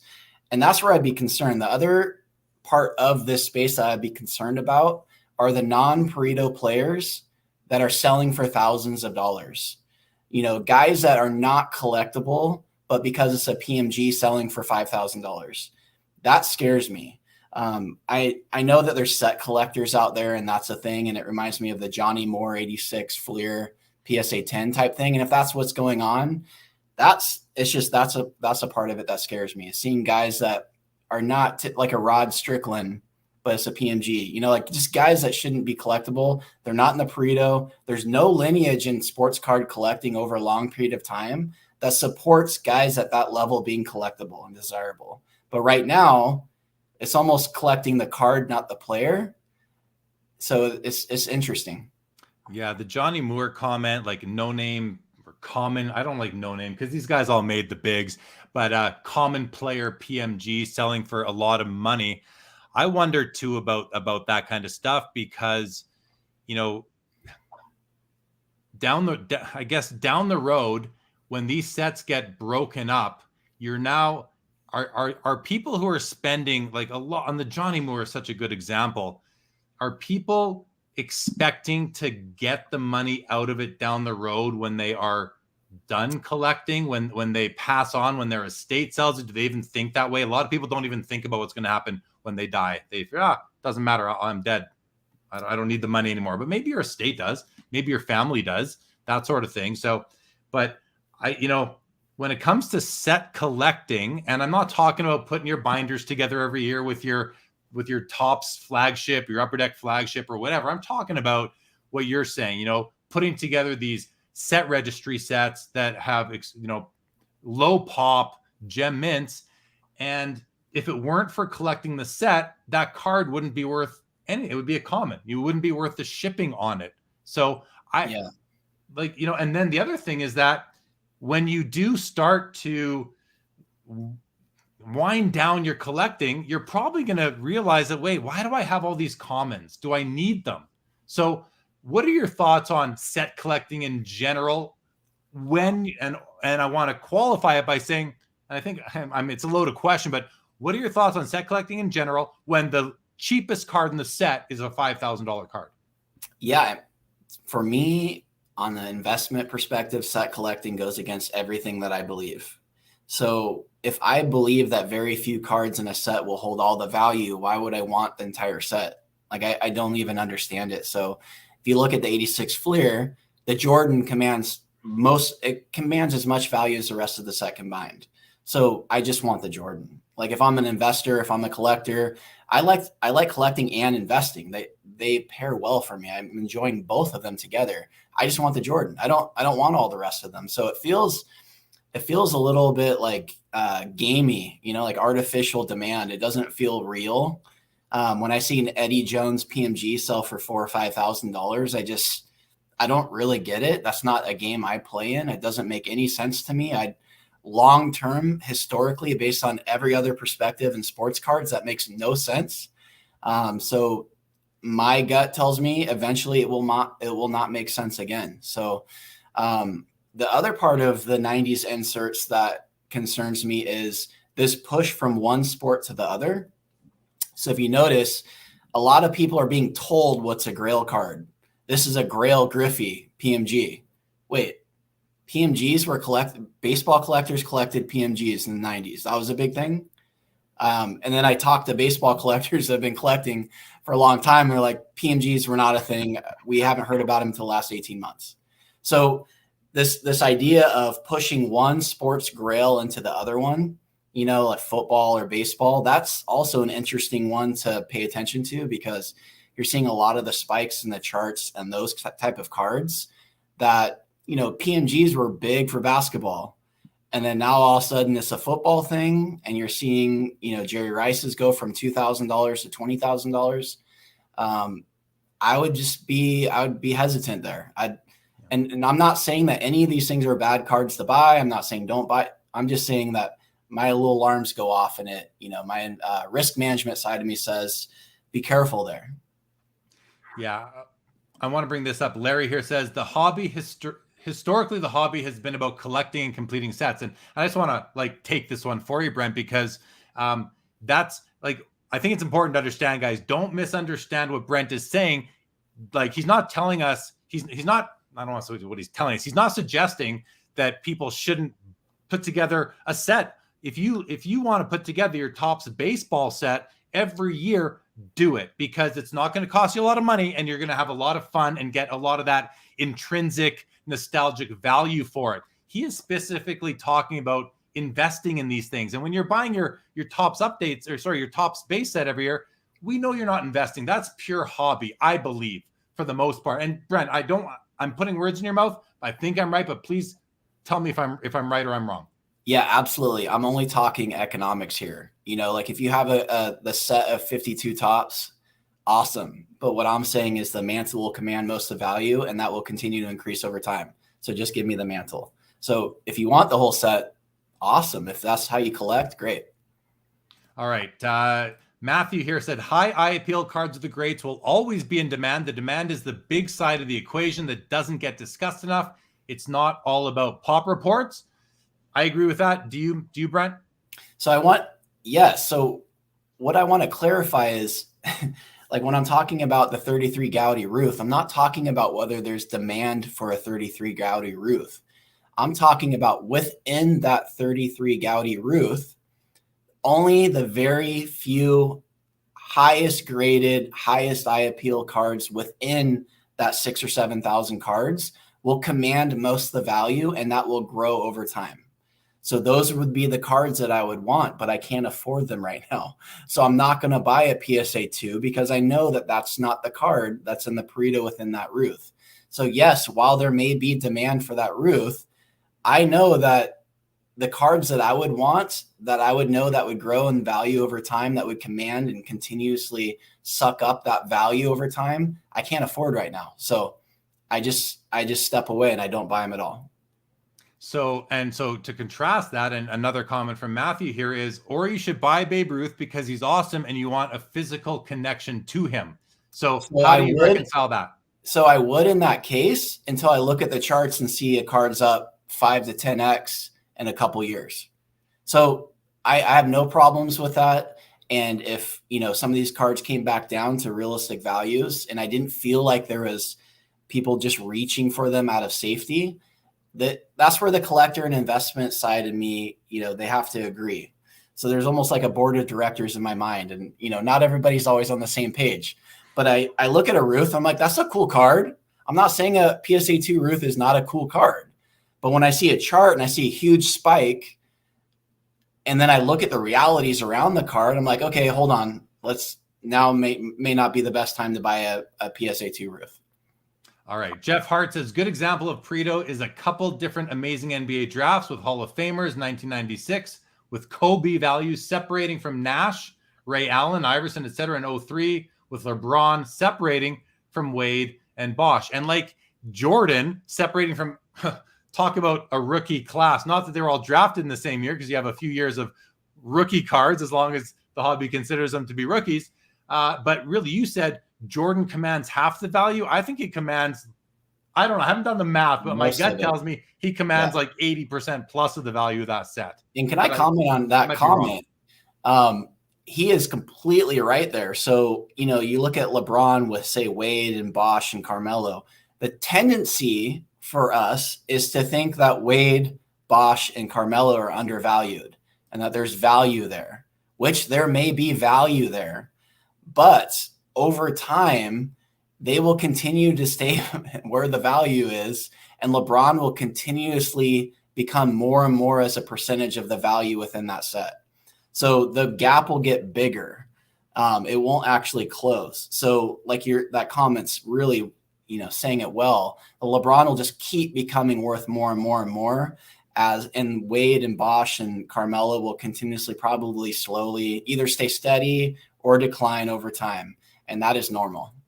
I guess there's one caveat to that, which is, well, unless he becomes very unpopular in culture because of politics or something like that type, things do happen to players post-retirement. If we knew that LeBron, and he already has some social issues, but if we knew that he was going to be squeaky clean until the day he died, I completely agree with that. But I think there is some risk with some players. We like to say that, well, they're not going to get hurt after retirement. Well, not physically, but other things can happen that can taint the way they are perceived by the public and the hobby, and we can be turned off by them. O.J. Simpson as an example of, not that that's what people are doing all the time, but not plan for that. Yeah. That's an extreme, of course. And I'm not saying people are going to go being charged with murder and all that, but things happen that do impact a player's popularity off the court, off the field, off the ice, post-retirement. So, but I think you're just kind of like pushing that off to the side when you're saying about LeBron. Mike Petty says, Jackie is in my top 10 burrito. Chris C, Jackie and Koufax are in my burrito. Go Dodgers. Throwback. So many of us love vintage, which is definitely true. Chris C says pop reports are the most inaccurate go-to term and source of data for that matter, unfortunately. Vintage says it's not just about pop count, it's about how many are actually available for sale at a given time. Really nice vintage is hard to find relative to pop count. So I completely agree with the comment that the pop count is the population, but then you've got what I refer to as the float. What percentage of that population is actually available at any given time? I think the problem with relying on this is that as time goes by, the float will increase, I believe, because we are getting older. Simple as that. Any comments on that, Brent? Yeah, when I look at some of these pop counts, I actually assume that half of these vintage cards have probably not even been graded. So, it can go either direction. But I agree with this. This is part of the reason why some of these cards have gone up in value in the last couple of years is the difference between rarity and scarcity. So a card can be rare but not be scarce. Like say a Giannis Prism to 10 that keeps popping up multiple times over the last year or two. And then you could have a PSA 5 Ruth that has a pop count of 300 and it could be more scarce. So there is a difference between rarity and scarcity. And I do agree that some of that scarcity is probably what's driven some of these prices up. AB says there's always risk. I think that's really important for us. There's always risk. There's always volatility. There's always cycles. There's external impacts on the hobby, obviously, like the general economy, government policy, world matters like war. I mean, pandemics. There's always risk that we might not always be thinking about. Something to keep in mind. Justin Wickeiser, need more people like Brent in the hobby. Great show. Good night. Thank you, Justin, for tuning in. T-Dot says more money pushed the demand to new level. I think that's something, as did downtime, and now we're getting back out of that. So that's why we saw the up, and that's why we've come back down. And then comes back to the earlier comment: is the floor now higher than it was in 2019 pre-pandemic? I don't know. You could go back on these shows, and I've said 100 times, I think the floor is higher than it was before. I still do, because we're still there, and I'd be really surprised if we went down to sub 2019 levels, but things happen in the world. Things happen. So I'm not married to that theory anymore. Valentina says, as long as there are sports, there will be cards. And as long as there are people, there will be collectors. If I can add that addendum onto your quote there, Valentina. Thank you for the comment. Mike Petty says, wish you were on, Matt. You are the only one that can disagree with one of Jeremy's guests without getting a strong reprimand. You can disagree, but please do not disrespect my guests. Our guests, everybody. AB says, big fan of Brent here. I wish he would do more interviews or podcasts.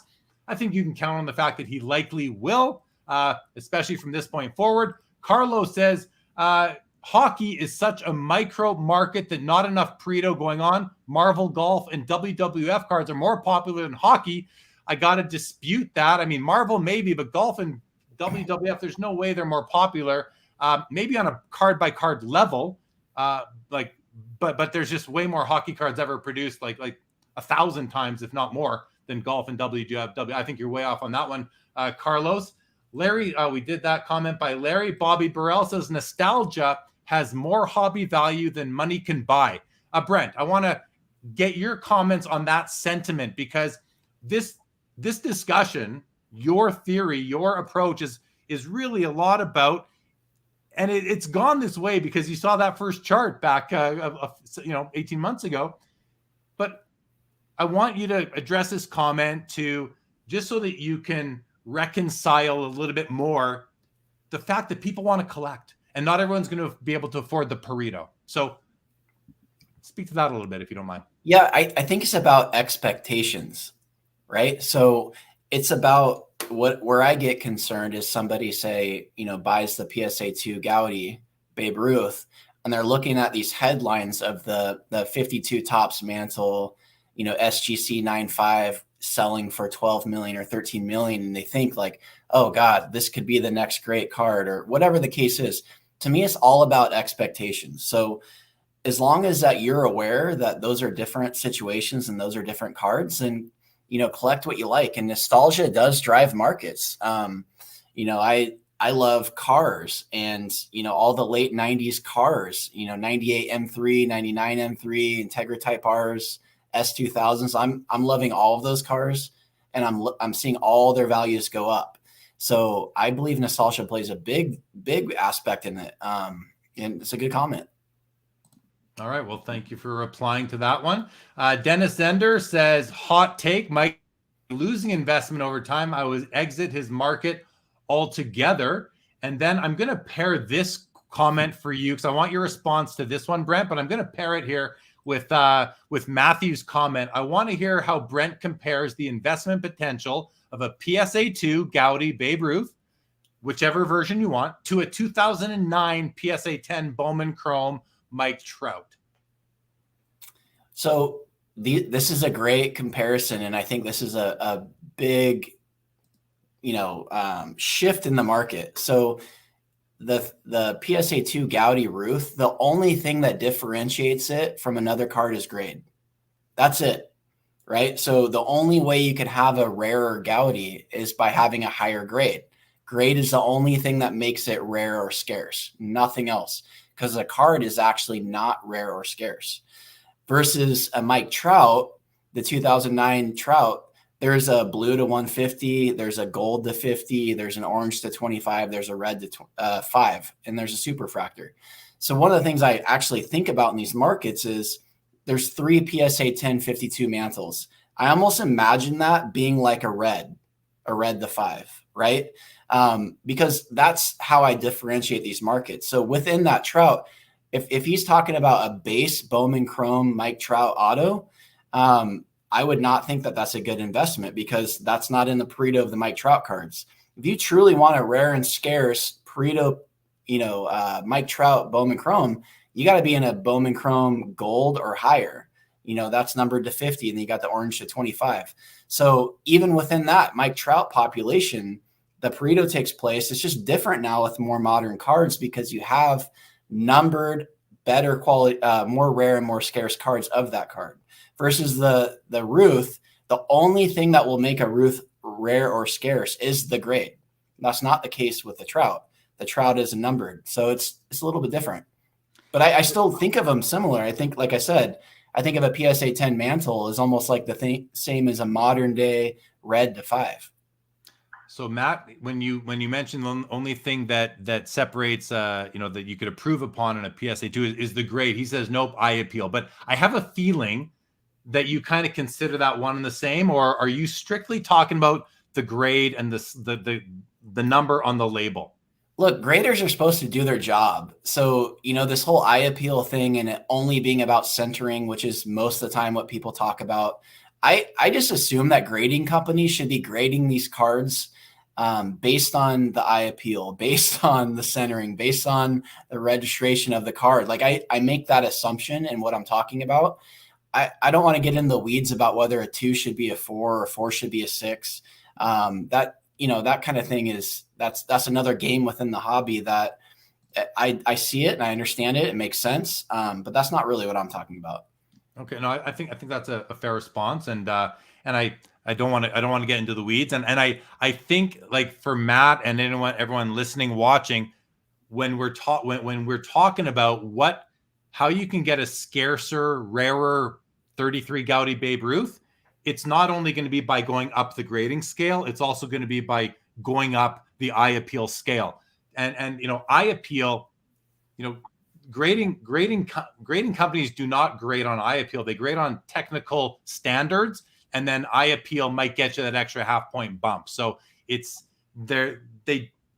To say that, I expect them to do their job and do it that way, you really have to understand the standards to know that. And if you or anyone doesn't know that, really important to understand those nuances. And this is how you can move up the savvy scale in collecting and investing in cards. And really, maybe instead of buying a 7 because it's in the Pareto of whatever card and player and the best you can afford, if it's an unattractive 7, you may be better off buying a really nice 5 that could, in many auctions, outsell that weak 7.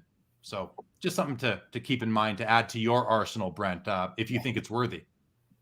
Yeah, I would actually defer to you for some of that. That's why I love watching some of the shows with you, where you actually zoom in, you show the card, you show the corners, you show the edges, you give your perspective around the eye appeal.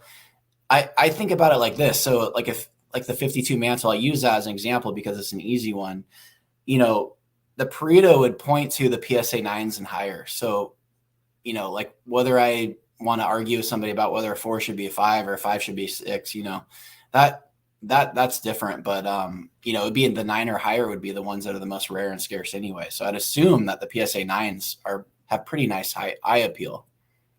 Yeah. Well, fair comment for the most part. I would hope they do, or they should. They should. But there are there's a Pareto within those 9. There's an eye appeal Pareto within those 9s. I agree with that. Not all 9s are created equal because of the technical requirements to be a 9. So, okay, back to here. A vintage card collector says, Brent, are you concerned about long-term value in vintage baseball with overall interest in the sport continuing to decline? No, not at all. It's funny. The same people that say baseball's dying are buying Mickey Mantle and posting pictures of the Willie Mays and, all the vintage players as if that's not the same sport. And so I believe that things are cyclical, and, baseball, basketball, football, I think those 3 for me, those are the 3 that I collect. I'm not concerned about baseball, dying or going away, especially when I see, Jackie Robinson, Hank Aaron, these legends you continuously notice are all baseball. So I don't see that going away.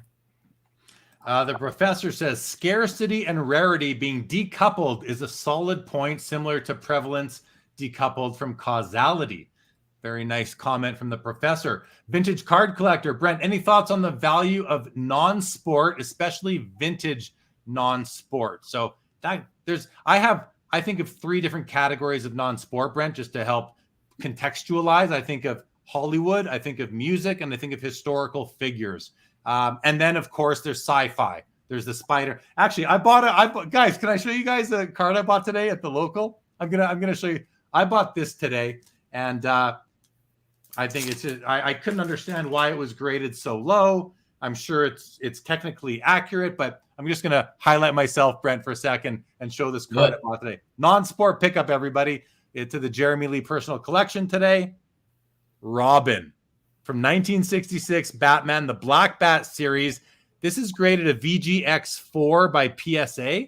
It's also the Canada version. And if I look at the pop, it's a pop 6 with like 12 higher. Something really small. I have a Batman already. That's the US version, but I got this to pair up today. And it's a beautiful copy in a 4. I'm like, this is where I'm like, you know what? I don't need this in an 8 to pay 8 money. I'll buy this as a 4. And it's a beautiful copy. Anyway, I'm just very excited. I'm glad I got to share that with everybody here today. But over to you, Brent, on the comment. So I don't collect in that space, but I would just say you can use all of the principles we've talked about tonight in that space and in any space. So just remember everything that we've talked about tonight around the Pareto, around the collections, around the sets, like which cards, which actors or actresses, or which characters. There's a Pareto within the characters within these sets. So just, you can apply this to anything. That's what makes it so fun. If you can apply it to art, you can apply it to any kind of cards. True. Mookie says card number 2. So the Pareto would be Batman, card number 1. But I'm like, yep. Batman, it's so hard to say Batman without saying Batman and Robin, especially if you grew up watching those cartoons and that, or those even earlier in the 60s and 70s. Matt, great color on that card. Thank you. Yes, I'm very happy with that card. Latrell Spreewell here says, I plan to take my PMG to my grave, which I listen, I understand the sentiment, but I don't understand the plan, the purpose. Like, unless you have no next of kin, no godchildren, no nieces or nephews, no best friends, kids, why would you take these things to your grave? Like, turn them into money, because when you're dead, you never knew you had them in the first place. So, and I know it's just kind of just a way of saying it, but those are the sorts of things that people say when the market hasn't been hit at all and whatever they're speaking to. So, when I first got back into collecting, it was all Tom Brady. I'm locking it away. This is going into a safe. Everybody should have a Tom Brady. It was all of that same talk. And I remember looking at the charts on the Tom Brady cards, and I remember looking at like the actual market around Tom Brady, and I just stayed away. And all Tom Brady's done is gone down since then. So when I hear lock away, I'm going to my grave. No offense to the commenter or anybody that says that, but it's easy to say that when your market is doing really well. When the PMG market struggles, and it will, like all markets do, let's see if you're still wanting to take this card to the grave if it drops 70% in value. Then I would like to hear those comments, because every market will go up and down, and the PMG market will get hit. So that's the reality. All right. A couple comments that came in on the Robin card. First of all, vintage, love it. Beautiful. Thank you very much. Mookie saying Joker is more valuable than Robin, actually speaking. And Larry says getting Robin is like getting a Hank Bauer versus a Mickey Mantle. Well, I'm just going to say, now that I've hyped the heck out of this card here on Sports Cards Live, this is now the second most valuable card in the set. You heard it here first. Just kidding. I just love the card, and I'm happy to pair it with my Batman, but I might pick up a Joker too. Vintage card collector, we just did that one. Perk says the highest possible popularity of a player. So the highest possible popular player plus their highest in-demand card in the highest possible grade does that equal the best possible return on investment over time? Brent. Yes. So I want to really make sure that this point is really understood around, because somebody made a comment on my post today and said, Tom Brady rookie cards are undervalued. And I said, well, we have to be careful that we don't say such a broad statement like that, because not all Tom Brady rookie cards are undervalued, and not all Tom Brady rookie cards will have value over time. We have to be very specific around which Tom Brady cards are we talking about. And I clarified, and I said, the most rare and scarce Tom Brady rookie cards over time will have value. But say, you take a Bowman Chrome Tom Brady that's got a high population count. I don't know that that's undervalued. That might continually go down in value as the more rare and scarce Tom Brady cards go up in value. So this comment is making the same point, where it's not just finding the best player, it's finding the best card within the best player. Those are going to be the cards, regardless, that will have the best investment potential over time. What about Tom Newman's comment here? Tom Brady is the best investment in the whole market. See, that's too vague. If you just say Tom Brady, well, what Tom Brady card are you talking about specifically? Because that's important. Because Tom Brady isn't like Mickey Mantle, where there's just one set, one card to chase after, and one grade. We have to look at, I saw a really awesome Leaf gold that was numbered to 25, I believe, mirror gold. And that was the coolest card I'd seen in a long time of Tom Brady. It's not even talked about. Then you got your championship ticket, which is to 100. You got multiple Tom Brady cards to look at here. So within that championship ticket, there's a Pareto within that championship ticket. Because the card's numbered to 100, that's probably too many, actually. So now we got to look at, well, is it the 9 or higher? Which ones still have nice autos? You got to be very specific. The Tom Brady market might be a terrible investment right now. Could be terrible as a whole. Okay. Larry says, of course, breaking the top cards out of sets will be more valuable, but those that do set registries love the chase of completing the set. Where is the fun in buying a complete set? Yeah, that's the thing. And so when it comes time to dispose of that set, Larry, who's going to buy that complete set? Now you're going to sell them off one at a time, unless you just don't care. But if you don't want to lose money when you do your set break after holding it for 5, 10, 20, 30, 40, 50 years, you're banking on the hope that there are enough people still collecting those sets to help you not lose money. And I don't want to say make money, but just help you at least at worst break even, and at least break even and keeping up with inflation. But I certainly understand the love of set collecting, although I've stopped and become very choosy in which sets I will collect. When I am buying a set of cards, or I'm collecting a set with 80 or 150 cards, and I know I'm going to be picking up cards of common players, and I might pay 30, 40, 50 bucks a card now because it's a new set, player collectors are going for it, when I also know that in 2 or 3 years, that same card is going to be 10 or 15 or $20. But I don't care because I'm doing it for the love of it. So you have to, I think, just balance it out. You know what I used to do, Brent? Back when I used to open up a lot of wax, I would say, if I'm going to spend $100 on wax, I'm also going to be disciplined. I'm going to spend $100 on a single card that I think is going to, number one, I'm going to love it in my collection. And number two, I think is going to be able to do well value-wise. So balance things out a little bit. Don't put all your eggs in one basket, I would say. And I know it doesn't necessarily apply to set collecting.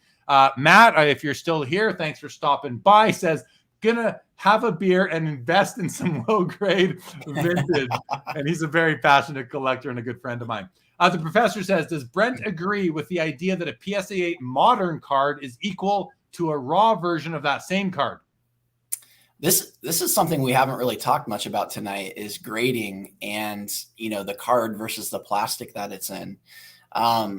Instead of answering just this question, what I will talk about is, one of the posts that I got a lot of pushback on was believing that somebody was significantly overpaying, speaking of Mike Trout, for 2009 Bowman Chrome BGS 10 Black Label. So this card is numbered out of 225. It's a BGS 10 Black Label. Great. But this isn't a 52 Topps Mantle where there's only one card. There's a blue to 150 that's lower numbered, that's more rare and scarce. There's a gold to 50. There's an orange to 25. So in these type of modern cards where you can get a better, more rare, more scarce version of that card, I will always do that over the grade. So somebody paid $120,000, for example, for this X Fractor Mike Trout numbered to 225 because it's a BGS 10, when the gold to 50 sold for $90,000. So you could have bought a gold to 50 and a 9.5 BGS 9.5 and a blue BGS 9.5 to 150 for the combined price of what somebody paid for a BGS 10 Black Label X Fractor to 225, if that makes sense. So you could have leveled up significantly in the rarity and the scarcity of the Mike Trout First Bowman Auto to a gold to 50 and it's still a gem mint card and had $30,000 to spare over this person has a BGS 10 Black Label X Fractor. And so to me, they're buying the plastic. So, PSA 8 modern, that's too vague of a question for me. I focus more on the card specifically, and whether it's a PSA 8 or not, it just depends on the card. What about the cliche that goes as follows? Buy the best you can afford. So paying that, and this isn't this comment doesn't exactly follow what you were just saying, but if you can work it in anyway, and just the premium that people will pay for that Black Label BGS over their regular pristine 10, and the premium they will pay for a pristine 10 BGS over a PSA 10 gem mint, and so forth down the line. Buy the best you can afford is what people like to. They say it in terms of all sorts of areas of collecting and collecting, I'll say. Yeah. Well, I just always look at, if someone's buying that card, then I look at, what's the best card you can get for that money? So we talked about the Tiger Woods rookie card, the SP Authentic, numbered to 900. Somebody will pay for a PSA 10 for that card, but you could get the gold numbered to 100 and a BGS 9.5 for the same price. So if you're going to spend, the $30,000 or whatever it is on that Tiger Woods auto and a PSA 10 for the 900, if I'm your card advisor, I'm calling you up and saying, hey man, you can get a BGS 9.5 gold to 100 for the same price. Just like with that, BGS 10 pristine Mike Trout X Fractor, I'm calling them up saying, hey, you could get 5 or 6 PSA 9 blues for that same price that are more rare, more scarce, and better cards. So it's not about the grading company. It's not about the plastic. It's just, if you have a lump sum and you're buying a card, my goal is to find the best card I can get with that lump sum. And I'm not going to let the grade dictate that for me. I'm going to let the card dictate that. So I'll take a PSA 8 gold to 50 all day over a PSA 9 or 10 in a base, for example. Like I'm just not going to let that. The BGS 10, when I see a BGS 10, somebody posted 2 BGS 10 LeBron James Topps Chrome rookies, refractors, BGS 10s. And I looked at the pricing on them and I thought to myself, you could get 2 BGS 95 X fractors numbered to 225 for that same price. Right? So like you could level up the card because Jeremy, at some point, like these are mint cards. How mints do they need to be? Like, you know what I mean? It's like I sold a PSA 10 blue Manny Machado first Bowman auto. And I was able to take that money and buy a BGS 95 gold first Bowman auto of Manny Machado to 50, right? And if we were opening wax back then, like it would be like you trying to tell me that your blue under a microscope, the corners look better, and ask me to trade for my gold. And I would say, hell no. It's like at some point, these are mint cards. And if I can level up the card, I'll do that over the grade. So start with the card. Even a 6 on the PSA Beckett grading scale, even a 6 has the word mint in it. It's an X mint, I believe, a PSA 6. So they're all minty, whichever way you look at it. But for vintage guys and for older cards where grading is the only way to differentiate, it becomes way more important. But if you're telling me I got a parallel that's better that I can get of that card, I'm going to do that. There's no parallel of a vintage Mantle or Mays or Babe Ruth. Right. T. Jones says markets are rational. And I really have to question that because I think that's a common economic, theory, but I don't think markets are rational at all. I don't even think stock markets are rational because the retail investor doesn't know what's going on in the company. Like you have no control, nor do you know what's going on. And sure, you can read their financial statements, but you don't know what the accounting policies are doing. You don't know how their revenue is recognized. You don't know how they're running their expenses. So you don't know their depreciation policies and amortization and how that's impacting net income. I mean, all of these things are, very hard to understand at the retail level. And yet the retail investor, runs a lot of what those markets do on a daily basis. So I'm talking about the stock market here. I don't think it's all that rational. The market reacts on news sometimes before it even comes out or, insider information. And how rational is that? Talk about what have you done for me lately market. Now, this might be unpopular, but the stock market, I don't think is rational. I just don't think it is. And I think Leighton was saying his father's a CPA. I'm a CPA as well. I understand how financial statements work, and I understand how much management bias goes in to financial statement presentation. But management bias doesn't mean that it's not within the standards. But the standards can be loose in places, and if you don't understand them, how can you behave rationally in that market unless you're listening to your advisor or you're following the institutional investors who are likely much more sophisticated, but even they have bias. So I don't know how rational the market is. And that's the stock market. The sports card market, I think we can say is very irrational as well. Do you want to say anything about that, Brent? No. Mark Santucci, will Joe Montana always have value for his rookie card? Because he doesn't have any other card, and he's got very few like 90s, low print run, high demand inserts. What do you think about Joe Montana?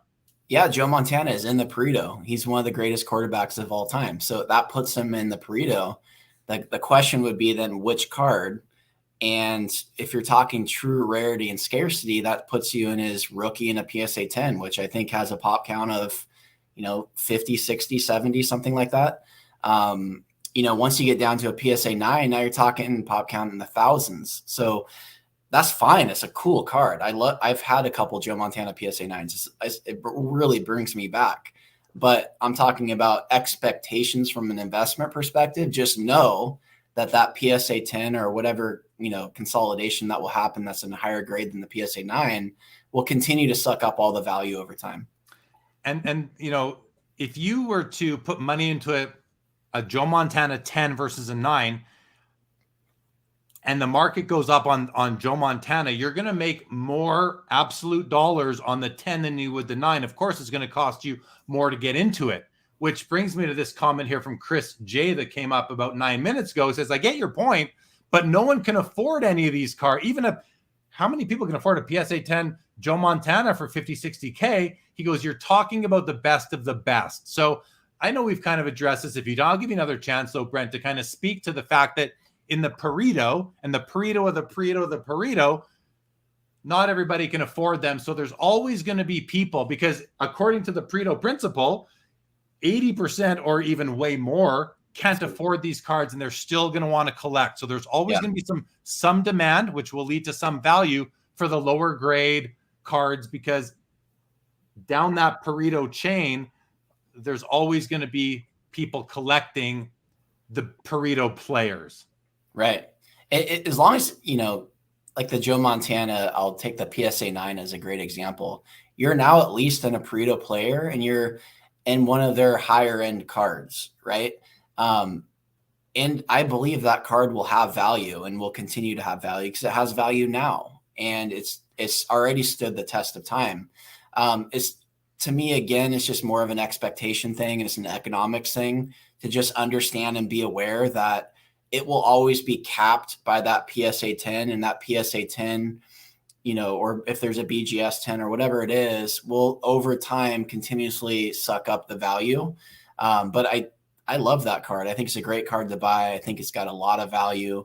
I've owned it a couple of times. So it's an interesting thing, because we can be talking about multiple different things here, where buying a PSA 9 Joe Montana could be a great card to buy, hell of an enjoyable card to buy. Just looking at it brings me, back. I love it.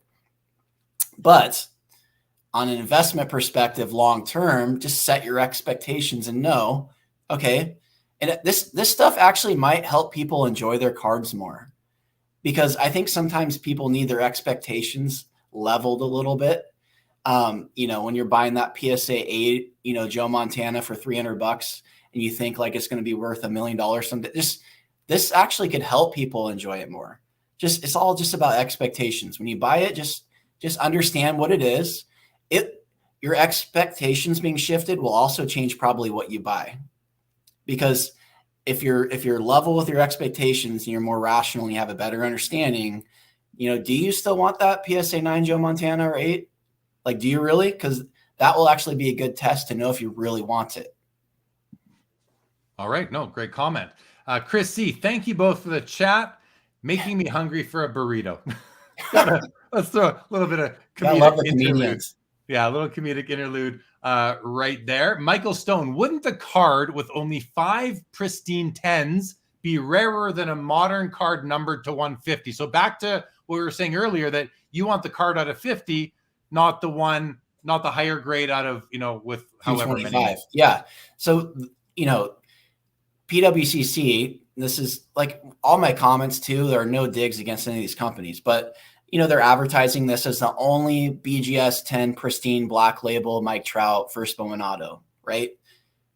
That's fine, but the card's numbered out of 225. So, how mint do you need it to be when you can get a blue out of 150, which is more rare and scarce? You can get a gold out of 50, which is more rare and scarce. So again, to me, the grading only matters as much as there are, parallels and more rare scarcity cards above it. So a Mantle and a Maze and a Ruth and these cards, you can only get better grades, and that's your only option.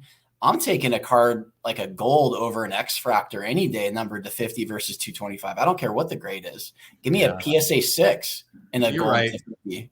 I think you're right on that, because at the end of the day, we need collectors to house these cards in their collections, and the collectors are going to want the rarest card, not the card of the highest grade. So while I understand Michael Stone's comment here, but I'm with you that, and I know this because I run around with some of these collectors, and they don't want the common card in the highest grade. They want the rare card in any grade they can get it in, and that's I think a really important thing for people to understand. And you don't see a lot of that. Well, there's some follow, MK Sports Cards on Instagram. The guy lives by that rule in his collecting. If you're not following MK, I'm sure you are, Brent. Yeah. He kind of exemplifies that, and he's certainly not alone in that. I can show you an example. It's like, here's a Manny Machado red to 5 first Bowman auto, BGS 9. It could be a BGS 8, 7. It really doesn't matter to me. It's numbered to 5. There's none even graded higher than this, but I wanted the 5 Manny Machado because I know if I'm going to collect a Manny Machado, I want the very best card that there is out there. I don't really care which grade it is. I wouldn't take a PSA 10 and a blue or gold over it, or a BGS 10. I want the red. Well, here's Filmington is a hardcore baseball collector and a data guy. He says some cards are special enough already because of their rarity where the grade doesn't and shouldn't have much of an incremental impact on value. 100% agree with this. This speaks to what I was just saying, also to what you're saying. And it's why if you have, I'm going to use PMGs here because PMGs in at least basketball have been very popular since they came out. So just to state that, but I believe that a PSA 6 of, I don't know, Shaquille O'Neal will sell for the same as a PSA 8 of a Shaquille O'Neal because you buy it when you see it. You don't wait for the better grade because these things do not show up. And I could have said Scottie Pippen or Dennis Rodman or Kobe Bryant. I'm leaving Michael Jordan out of it because he's Michael Jordan. But I mean, that is exactly true. What Filmington is saying here, I think it is the savvy approach if you understand this and not just go for a card because the black label population is 5. I think that's I just don't think it's savvy. I'll leave it at that. The professor here wants to know, what does Brent think of fractional ownership of high value Pareto cards? So that is the part of fractional ownership that I really did like. So I did like that they were tapping into that ability to get into the most rare and scarce cards that you wouldn't be able to on your own, because those are the cards that will have all the value down the road. So it was a great way to do that. So that fractional ownership is interesting because it does support the Pareto principle. It does support investing in that way. The problem with fractional is there is no liquidity. You just couldn't get in and out of a card at all, ever. So you didn't own it. You had no liquidity, and it just sat there. And so for a tangible collectible asset that people like to hold and touch and look at, or be able to move in and out of if you want to look at it as an investment, you'd expect to be able to move in and out of it. It didn't provide either of those. So couldn't touch it, couldn't hold it, couldn't own it, and you couldn't get liquidity. So that was the tough part. But I do really like the idea of fractional for the Pareto because, if 30 years ago you could have got into a Mickey Mantle PSA 10, that would have been better than any other Mickey Mantle you could have got into with your own cash at that time. Say you're not rich, I wasn't Marshall Fogel in the 90s with 150K. But if that could have got you into a PSA 10 mantle at that time, now looking back, that would have been the best investment opportunity. It's just, it suffers in the other areas. Yeah, I think fractional was a little bit ahead of its time, or maybe not. I mean, just the liquidity is what. And I was doing a show for Collectible. One of the, I don't know if they're still around actually, but it was just too early, or maybe it'll never take off. Maybe the liquidity would never come. But I thought it made sense. I spent a lot of my career working in fractional real estate, and it always made sense to me. But I guess not for the hobby. Okay, a couple more comments, and I have one I still want to get to. Mr. T says, are one of ones worth grading or just for authentication purposes? I mean, I think they are. If you like your cards graded, why would you not grade your one of ones but everything else? That doesn't make sense to me. There's a graded superfractor right there, one of one that Brent is here. Hold on, Brent. I just found this new tool right here where I can actually bring up just the guess. So the Francisco Lindor, one of one. PSA 9, but it could be a 7 or a 6 or a 5. It wouldn't matter. But I do like that it's been authenticated and in the slab. That's the part I like. And that's probably why people got into grading to begin with, was for authenticating their cards. I just think that when we become more concerned about the plastic that the card is in than the card, then that becomes a problem. because, authenticating and knowing what you were buying remotely, sight unseen, Yeah. right? It's still, if you're going to sell that card, I'd still like to know what I was getting. So why wouldn't I want the seller to have it graded if I'm going to buy it like remotely? I think that's grading is probably single-handedly been the biggest reason for the boom in the hobby as far as giving people the ability to transact online. What about what about the advent of the internet and the global economy? You think those are kind of tied or they're all tied, but I just could not imagine every card I have is graded. And it's because I can get access to, these cards from all over the world. And I don't have, I don't know what I would do if they weren't graded, because then I'd have to become, an eye appeal expert and probably fly to see it in person. And, that would just really slow things down. So I like that. Thank you, Yankees fan. Thank you for tuning in. We had a question here. Mark Santucci says, what would you rather have, Brent? A 1960 Clemente, which is not his rookie card, in a 6, or a 1988 Mattingly, not his rookie card, in a 10? I don't know if you even know what these cards, Yeah, neither. Yeah, neither. That's what I figured. Okay. And then I wanted to ask you this, maybe to wrap up. We just hit the 2-hour mark. So I've actually at this point, I've got to throw up the overtime banner right now. We are overtime once we get to 2 hours. Brent, what I think is going to be my final question to you is, what are your thoughts around some social media narrative that sports cards are not investments? Well, I think it's important to define what an investment is, right? So once you define what an investment is, you have the ability to say whether you think something's an investment. So, I remember somebody used a couch as, saying like, if my couch is an investment. Well, actually, if you're into Charles and Ray Ames 50s furniture and you want to go out there and find, rare and scarce, mid-century modern furniture and buy it for the purpose of reselling it for more without consuming it, that is an investment. So anytime you buy something without the intent to consume, to sell at a future date for more money, it is an investment. So, anything can be an investment.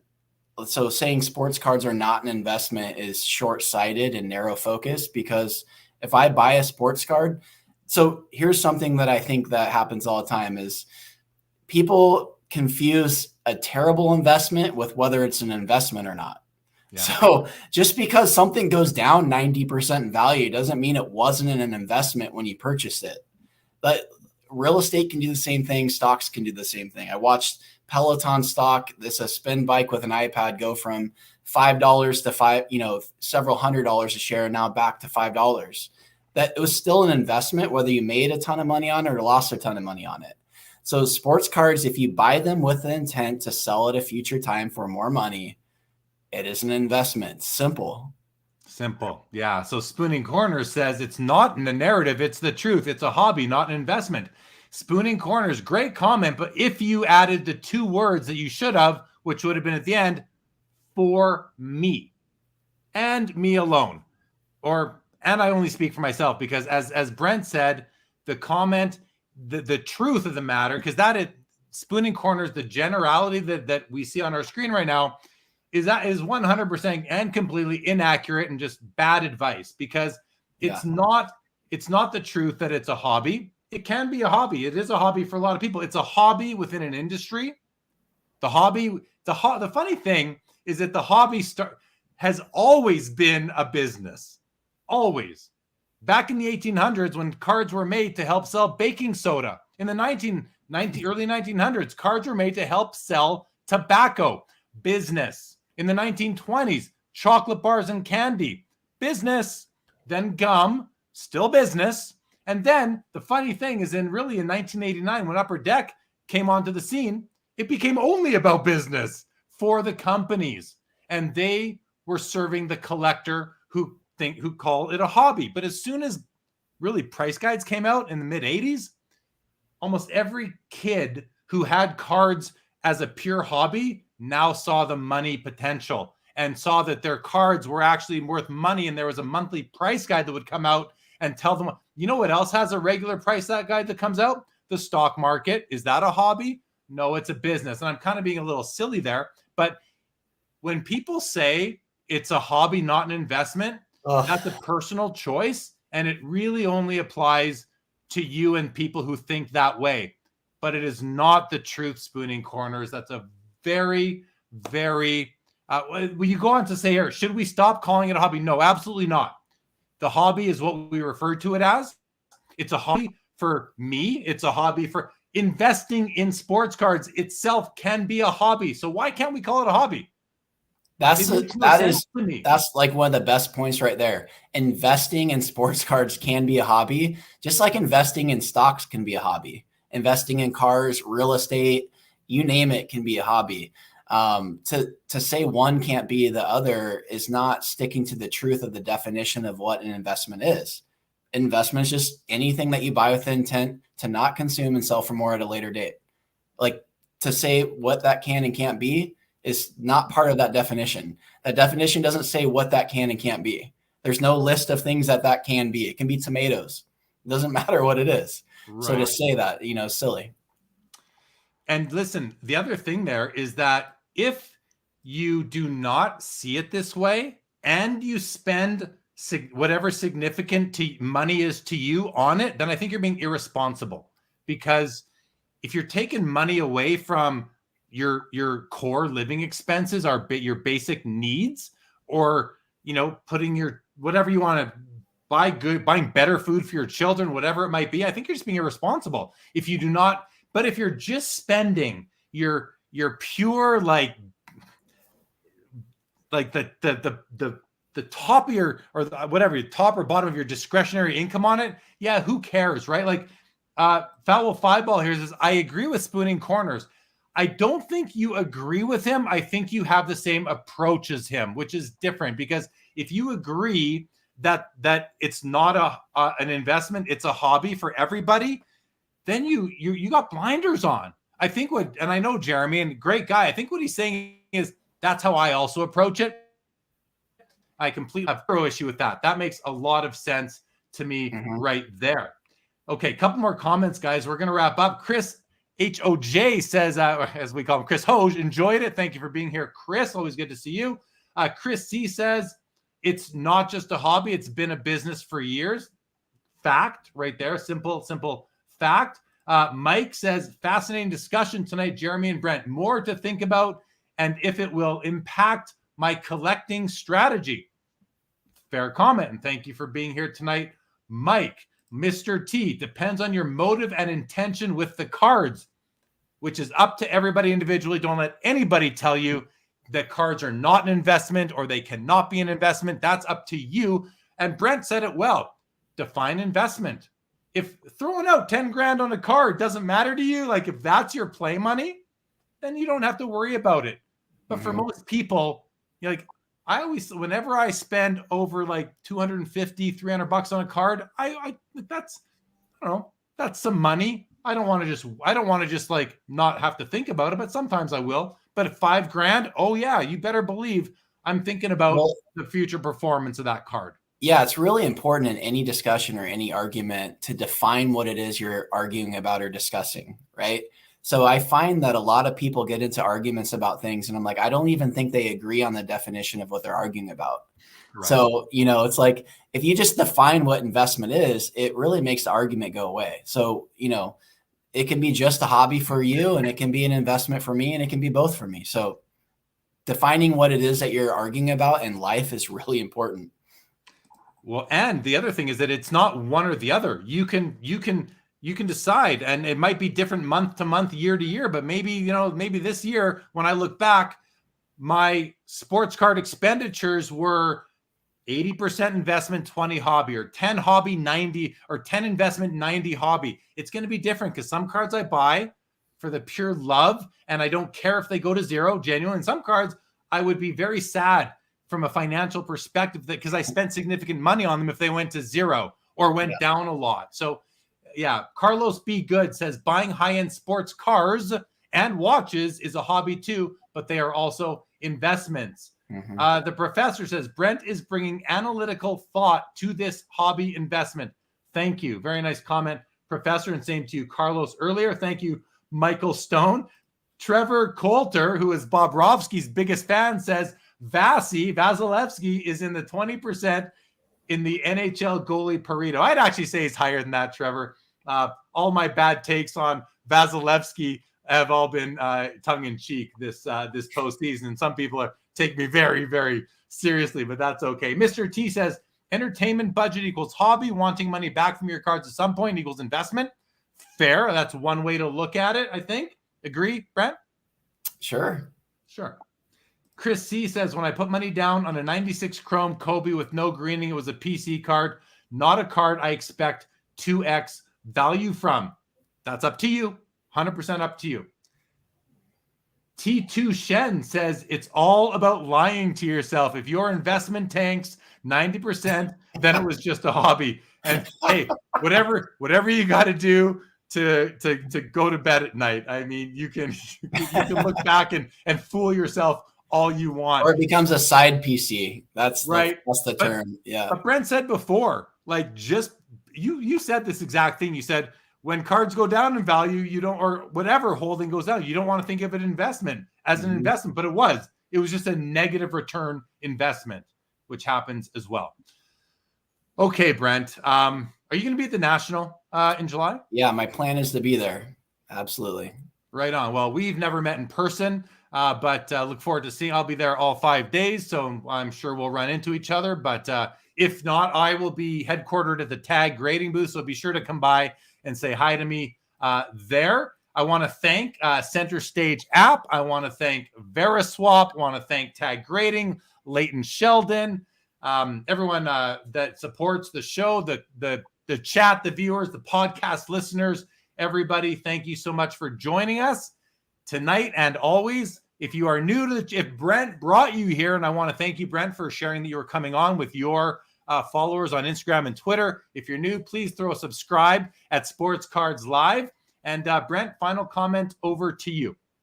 Yeah, Jeremy, I really appreciate being on. I think that this industry / hobby is really lucky to have somebody like you that is so professional, that's so thoughtful and prepared. Being a guest on your show really did feel like an honor, man. So I'm thankful that you're here. I look forward to you continuing to have bigger things, and you are in the Pareto. Just know that, man. It's going to continue to consolidate to you more and more and more with time. So I appreciate that. And I appreciate being on the show. Well, man, it's been a pleasure. This has been a really fun discussion. We've had some controversy. We've had some pushback, and want to thank Leighton for coming on. I thought this was a great show. If you don't have to agree with Brent, you don't have to agree with me, guys and girls, but open your mind to other ways of thinking. And some of this, you might have picked up even one small nugget tonight, and I hope you did. But with that, everybody, thank you for joining. Keep your eyes on the channel. I'll be back very soon. As always, this episode of Sports Cards Live is now over.